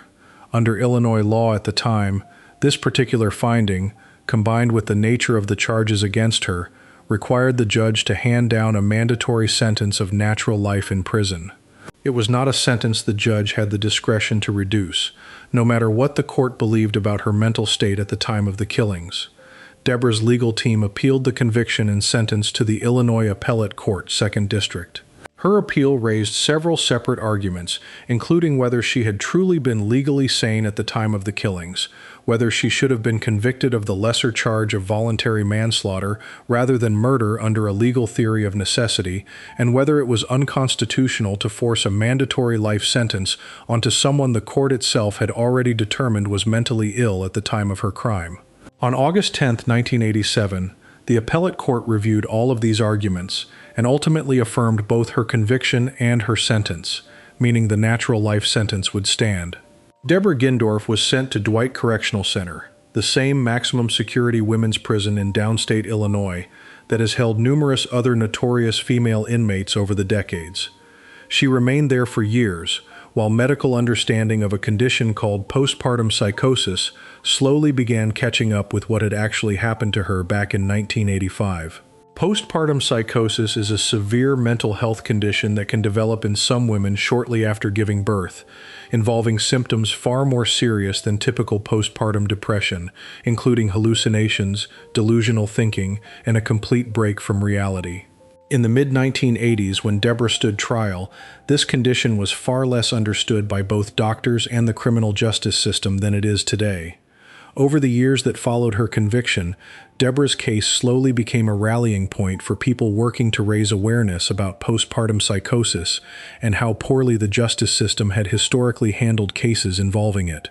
One of the most striking developments in her case involved a psychiatrist named Dr. Ronald Barron, based in Highland Park, Illinois. Dr. Barron had actually testified against Deborah during her original 1986 trial. Years later, after learning more about postpartum psychosis, he changed his position entirely and began advocating on her behalf, stating publicly that her original sentence had been a miscarriage of justice, rooted in the legal system's poor understanding of the illness at the time. Reporting connected to her case indicated that, over the years, a total of 9 different mental health experts evaluated Deborah, and eventually all 9 of them came to agree that she had been suffering from postpartum psychosis at the time she killed her children. Deborah's attorney throughout this entire process, from her original 1987 appeal all the way through her later push for clemency, was Kathleen Hamill. Alongside Hamill, advocates including Dr. Sarah Callan of the PPD Illinois Alliance and a supporter named Carol Blocker pushed for years to bring more attention to Deborah's case and to postpartum psychosis as a serious medical condition rather than a moral failing. That advocacy eventually reached the desk of Illinois Governor Pat Quinn. On May 1, 2009, Governor Quinn commuted Deborah Gindorf's sentence from natural life in prison down to a term of 48 years. Because Deborah had already served 24 years in prison by that point, and because Illinois law at the time allowed for day-for-day good conduct credit that could cut a sentence roughly in half, this commutation made her immediately eligible for release. The Lake County Prosecutor's Office, which had originally charged and convicted her decades earlier, did not object to her release when the decision came before Governor Quinn. Her attorney said at the time that Deborah could be released within a couple of weeks, once a routine state review of the commutation was completed. Deborah Gindorf was 45 years old when she walked out of Dwight Correctional Center in 2009, having spent 24 years behind bars for the deaths of Christina and Jason. Her attorney called the governor's decision a victory for the human spirit, describing it as an act of mercy and forgiveness. Deborah's case stands apart from many of the other most notorious cases connected to Illinois, because unlike so many women handed a sentence of natural life without parole, she is not still sitting in a prison cell today. She served roughly a quarter century for what happened inside that small apartment in Zion, and then she was allowed to walk back out into the world, carrying with her a diagnosis that came far too late to change what happened to her 2 children, but early enough to finally change how the rest of the country understood women like her. Before we move on, if you're enjoying this analysis, please consider subscribing. It helps the channel tremendously. Deborah Gindorf's case forced Illinois to finally reckon with a mental illness the courts barely understood back in 1985.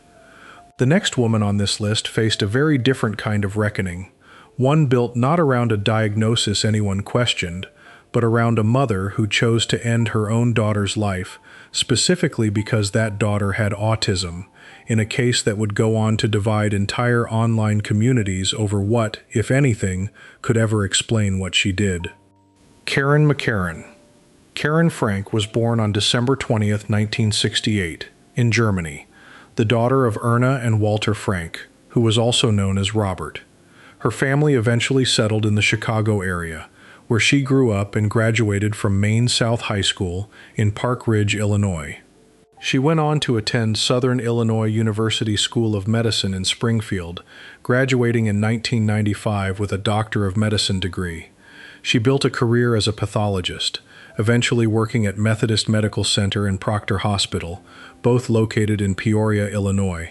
While attending the University of Illinois at Urbana-Champaign, Karen met a man named Paul McCarran, and the two eventually married. Their first daughter, Catherine, known to everyone as Katie, was born on July 22, 2002. In 2004, when Katie was still a toddler, doctors diagnosed her with autism.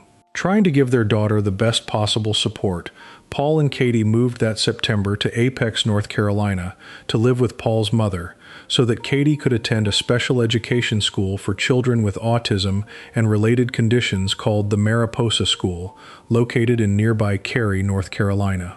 Karen stayed behind in Morton, Illinois, continuing her work as a pathologist and caring for the couple's younger daughter, Emily, while visiting North Carolina from time to time. Paul and Katie would return to Illinois to visit during holidays. This arrangement lasted about 20 months. Eventually, Paul decided he wanted to move back to Illinois full-time with Katie, rather than continuing to split the family between two states. He brought Katie home to Illinois on May 3, 2006. Just a few days later, on May 7th, Paul had to return briefly to North Carolina to finish out the final 3 weeks of a work commitment there. During that short stretch of time, Katie stayed in Illinois under the care of her mother, her maternal grandparents, her younger sister, and 2 paid full-time caregivers who had been hired to help support her. Karen had a documented history of mental health struggles in the years leading up to what happened next. While working as a resident doctor years earlier in Cleveland, Ohio, she had seen a psychologist. Later, from around August 2005 through February 2006, she was treated by a psychiatrist specifically for depression and was prescribed antidepressant medication. According to evidence presented at her trial, she stopped taking that medication on her own around the beginning of April 2006. The psychiatrist who had treated her during that earlier period testified that he had never observed any signs of delusional thinking in her while she was under his care. On Saturday, May 13, 2006, the afternoon before Mother's Day, Karen McCarran suffocated her 3-year-old daughter, Katie, using a plastic garbage bag. After killing her daughter, Karen left the house and went to a grocery store, where she bought herself a container of ice cream. Investigators later determined that she had also taken steps afterward to hide what had happened, including placing Katie's body in a bathtub and initially trying to make the death appear as though it had occurred naturally or accidentally, rather than at her own hands. In the early hours of the following morning, May 14, 2006, Karen attempted to take her own life. She cut herself and swallowed a dose of Tylenol, though the dose was not enough to kill her. 2 days after Katie's death, during a videotaped interview with police, Karen confessed to what she had done. She told investigators she could no longer deal with her daughter's autism. During that same interview, she said, "Maybe I could fix her this way, and in heaven she would be complete." Several witnesses who later testified at her trial said Karen had seemed embarrassed by Katie's condition in the time leading up to the murder, and that she had previously floated the idea of placing Katie into an institution or giving her up for adoption altogether. A Tazewell County grand jury indicted Karen McCarran on June 14, 2006, on 2 counts of first-degree murder, along with additional charges of obstructing justice and concealment of a homicidal death, tied to the steps she had taken to hide what had happened to Katie. While awaiting trial, Karen posted a $1 million bond and was placed under home confinement rather than being held in jail. Her trial began on January 7, 2008, inside the Tazewell County Circuit Court in Pekin, Illinois, and stretched across roughly 9 days of testimony. Karen pleaded not guilty by reason of insanity. Her defense brought in a psychiatrist named Dr. Joseph Glenmullen, who testified that Karen had suffered from a diagnosis of major depressive disorder starting in 2005, and that this depression had progressed into what he described as psychotic depression by 2006.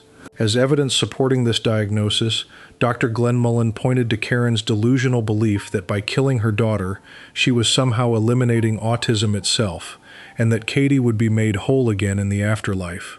However, even Dr. Glenmullen acknowledged under questioning that the psychiatrist who had actually treated Karen for depression between August 2005 and February 2006 had never personally observed any delusional thinking in her during that time. Prosecutors, led by Tazewell County Chief Assistant State's Attorney Kevin Johnson, rejected the insanity defense outright. They argued that Karen McCarran was not a woman overtaken by delusion, but a woman who simply wanted to be free of the responsibility that came with raising a child with autism. Their own expert witness, a psychiatrist testifying for the prosecution, disagreed directly with the defense's diagnosis, telling the jury that Karen had not been psychotic at the time of the killing. Notably, both the defense and prosecution experts agreed on one point, that Karen had genuinely been suffering from severe depression at the time. Where they disagreed was on whether that depression had crossed the line into full psychosis severe enough to erase her understanding that what she was doing was wrong. During the trial, prosecutor Kevin Johnson had Karen physically demonstrate exactly how she suffocated her daughter using the garbage bag. He later told reporters she performed the demonstration in an eerily calm manner, showing no visible reluctance to walk through the act step by step, even though she did not appear to enjoy having to do so. After deliberating for 9 hours spread across 2 days, the jury reached its verdict on January 17, 2008. They found Karen McCarran guilty of first-degree murder, obstruction of justice, and concealment of a homicidal death. She was taken into custody immediately following the verdict. Her defense attorney, Mark Wolf, told reporters afterward that he believed the overwhelming weight of the evidence supported the conclusion that Karen had not been in her right mind at the time of the killing, and that he did not believe the jury's verdict matched what the evidence actually showed. On April 1, 2008, Tazewell County Judge Stephen Corey handed down Karen's sentence. Prosecutors had asked for 50 years, while her defense had pushed for the 20-year statutory minimum.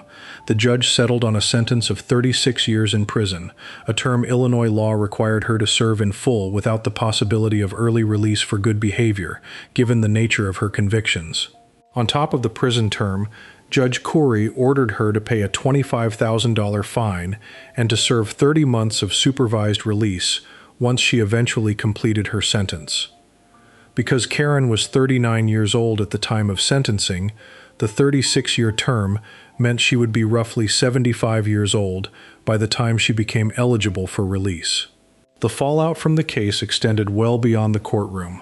Around the same time as her conviction, Karen's husband, Paul McCarran, filed for divorce in Tazewell County Circuit Court, citing what the filing described as extreme and repeated mental cruelty.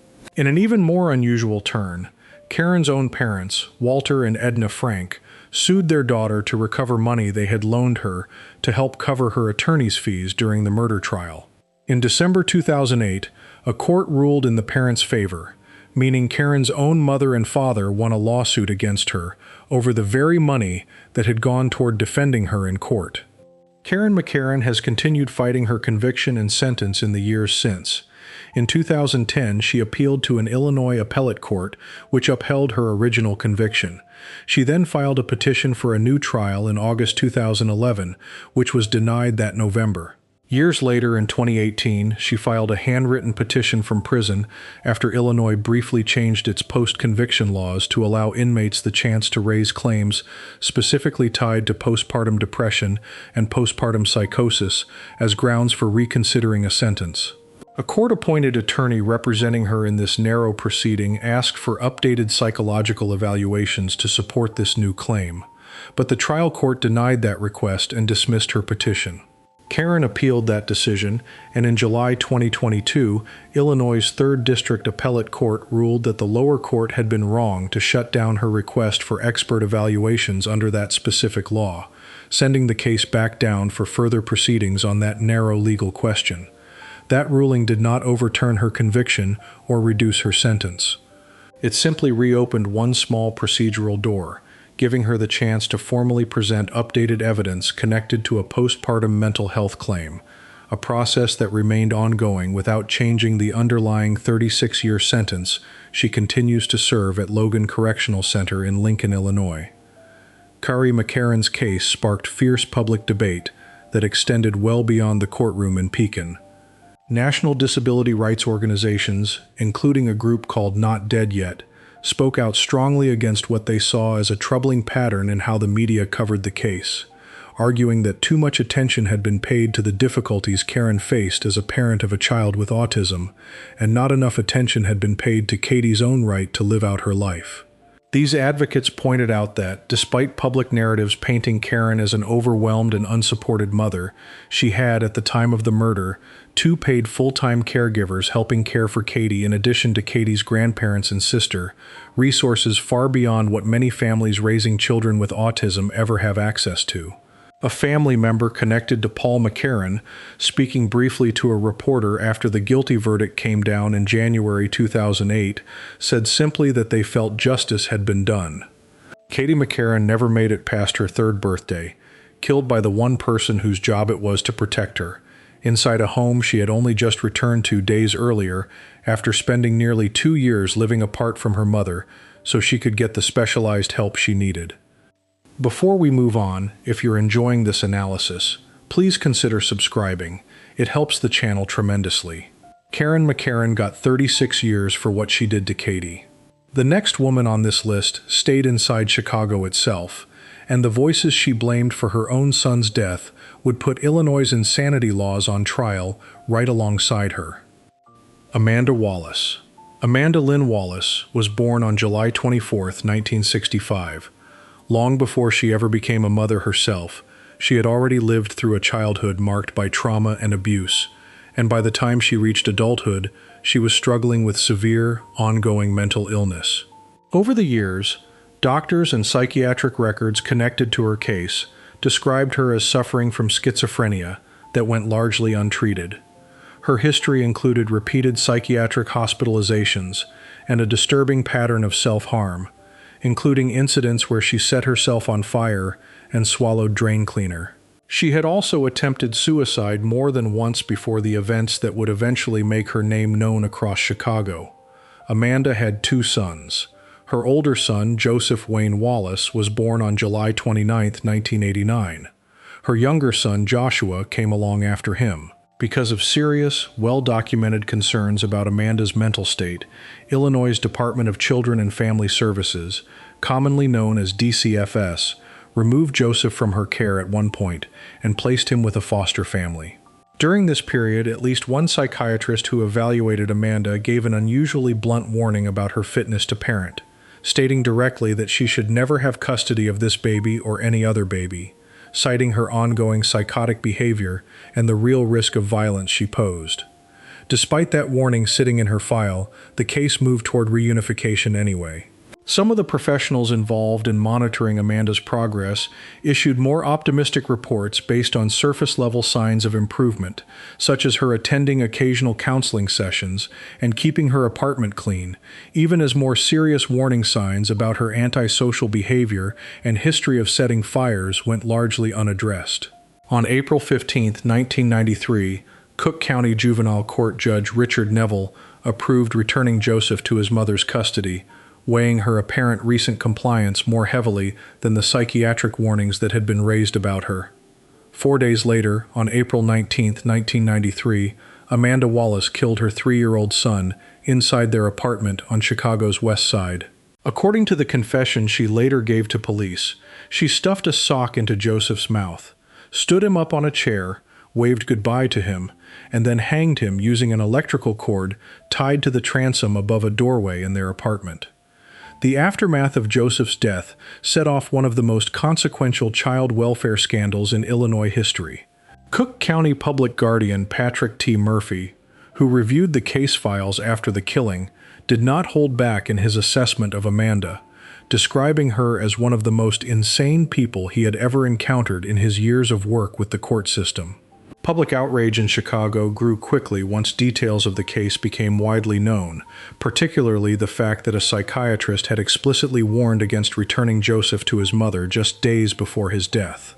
On July 23, 1993, roughly 3 months after Joseph was killed, Illinois Governor Jim Edgar fired 3 DCF's employees who had been involved in monitoring Amanda's case, citing negligence in how her mental health and compliance with court orders had been tracked. Later that same year, the Illinois legislature changed the state's juvenile welfare laws, shifting the system's approach to prioritize child safety over automatic efforts to reunite families in cases involving serious, documented risk. In the year following the killing, Illinois recorded 8,737 children entering foster care, a record high at the time, as caseworkers across the state began erring on the side of removing children from risky homes rather than risk another case like Joseph's slipping through the system. DCFS permanently terminated Amanda's parental rights to her surviving son Joshua, meaning he was never returned to her care after his brother's death. Joshua struggled significantly in the years that followed, showing serious emotional and behavioral difficulties, whether stemming from what he may have witnessed or from the instability of bouncing between different placements. From 1993 to 1995, he lived with a foster family, Irma and Philip Lee, in Oak Park, Illinois. In May 1995, he was removed from that home as well, after allegations surfaced that the Lees had been seeking to keep him placed there specifically to collect larger state payments, rather than out of genuine care for him. Joshua was eventually adopted by an Illinois woman named Maria Travis in August 1997. Amanda Wallace was charged with first-degree murder for killing Joseph, but her case did not move quickly toward trial. Given her extensive psychiatric history, including the self-harm incidents and years of hospitalizations, she was initially found mentally unfit to stand trial and was confined to a state mental health treatment unit for evaluation and treatment. It was only after further evaluation that a judge, Michael Boland, ruled her competent to proceed with a criminal trial. That trial began on June 19, 1996, inside the Cook County Circuit Court, more than 3 years after Joseph's death. Prosecutors pursued the death penalty against Amanda, presenting her own confession to police, describing exactly how she had killed her son, along with testimony from family members who recalled her expressing anger and making threats toward Joseph before the killing. Rather than being decided by a jury, the case was ultimately resolved through a bench trial, meaning the judge alone weighed the evidence and reached the verdict. Amanda Wallace was found guilty of first-degree murder.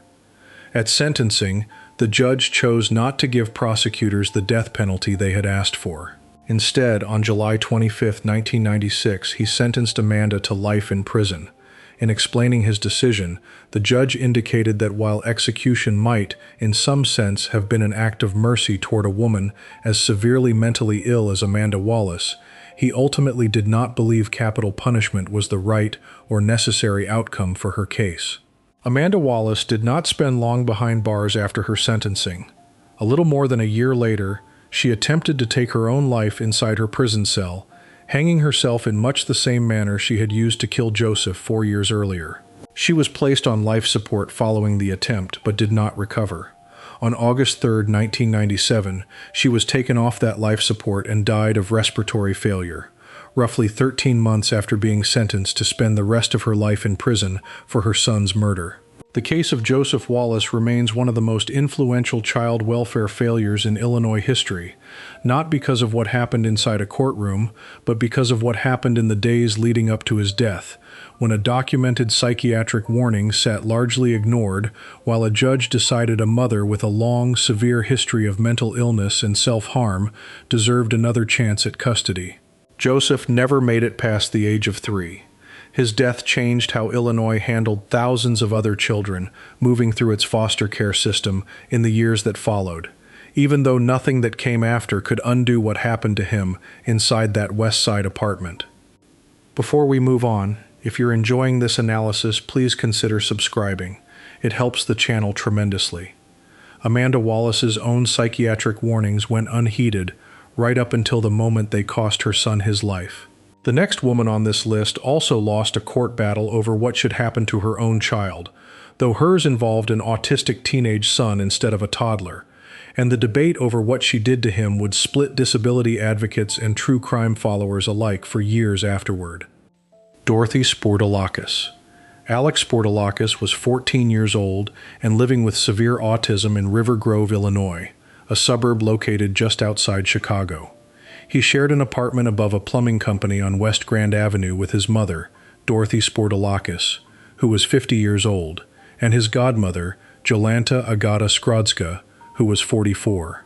Dorothy and Alex's father were separated, and by this point Dorothy had become one of Alex's primary caregivers, along with Skrodzka, who helped care for him around the clock. In the months leading up to the summer of 2013, Alex had gone through a difficult hospitalization. According to accounts from his mother and from advocates who later spoke about the case, doctors had struggled to properly diagnose and treat a serious stomach illness Alex was experiencing, and during part of his hospital stay, he was placed in physical restraints for close to 12 days. About 4 months before his death, a Facebook page was set up to try to draw public attention and support for Alex's situation, in hopes of finding him better care. River Grove police were already familiar with the family by this point too, since officers had been called to the apartment on previous occasions specifically to help restrain Alex during difficult episodes connected to his autism. Dorothy had also been in contact with an advocacy group called the Autism Media Channel, working with a woman named Polly Tommy, who was helping produce a documentary about the family's struggles. In one recorded video connected to that project, Dorothy said she wanted to find somewhere simple for Alex, somewhere out in the country where he could run around and get the kind of treatment that could actually help him get better. According to a spokesperson for the Illinois Department of Children and Family Services, the agency had offered Dorothy services at some point, but she turned that help down. By early June 2013, according to what prosecutors later said in court, Dorothy and Jolanta had spent roughly a week discussing and planning to kill Alex. Prosecutors said the two women believed his emotional condition had gotten worse following his most recent lengthy illness and hospitalization, and that they had come to believe he was suffering too much and was not getting the care he needed. Their original plan was to give Alex an overdose of sleep medication. Over a period of time, the two women reportedly took turns through the night checking his breathing and his pulse, waiting for the overdose to take effect. According to the state's attorney's office, the process was taking too long. At that point, Dorothy pulled out a kitchen knife. She stabbed Alex 4 times in the chest, striking his heart twice, and cut one of his wrists so deeply that she nearly severed his hand entirely, according to court records connected to the case. After the stabbing, she handed the same knife to Jolanta Skrodzka, who used it to kill the family's pet cat, reportedly so the animal would not have to be sent to a shelter after the two women were arrested. The two women then attempted to take their own lives by swallowing a large quantity of sleeping pills. They left behind a note stating that Alex's emotional state had been getting worse, and that he had not been receiving good treatment. Alex's father and uncle grew concerned after repeated attempts to reach Alex, or Dorothy went unanswered, and they eventually called the police to request a wellness check at the apartment. On June 9, 2013, River Grove police arrived and found Dorothy Sportolakis and Jolanta Skrodzka semi-conscious, locked inside Alex's bedroom alongside his body. River Grove Police Chief Roger Loney described the scene afterward as bloody and disorganized, saying it looked as though some kind of struggle had taken place. Both women were rushed to Gottlieb Memorial Hospital in nearby Melrose Park to be treated for their suicide attempt. Once they had recovered enough to be questioned, Dorothy and Jolanta were charged with first-degree murder in Alex's death and were ordered held without bond. According to prosecutors, both women confessed to what had happened and described their actions as an attempt to end Alex's suffering connected to his autism. The case quickly became a national story, and it split public opinion in a way that few similar cases had before. Much of the early media coverage framed Dorothy and Jolanta sympathetically, focusing heavily on the exhaustion, fear, and frustration the two women had experienced while caring for Alex full-time, and on what they and their supporters described as repeated failures by hospitals and support systems to properly help him. Some coverage went even further, describing the killing in terms that echoed the idea of a mercy killing rather than a murder. This framing drew sharp criticism from voices within the autism and disability advocacy communities.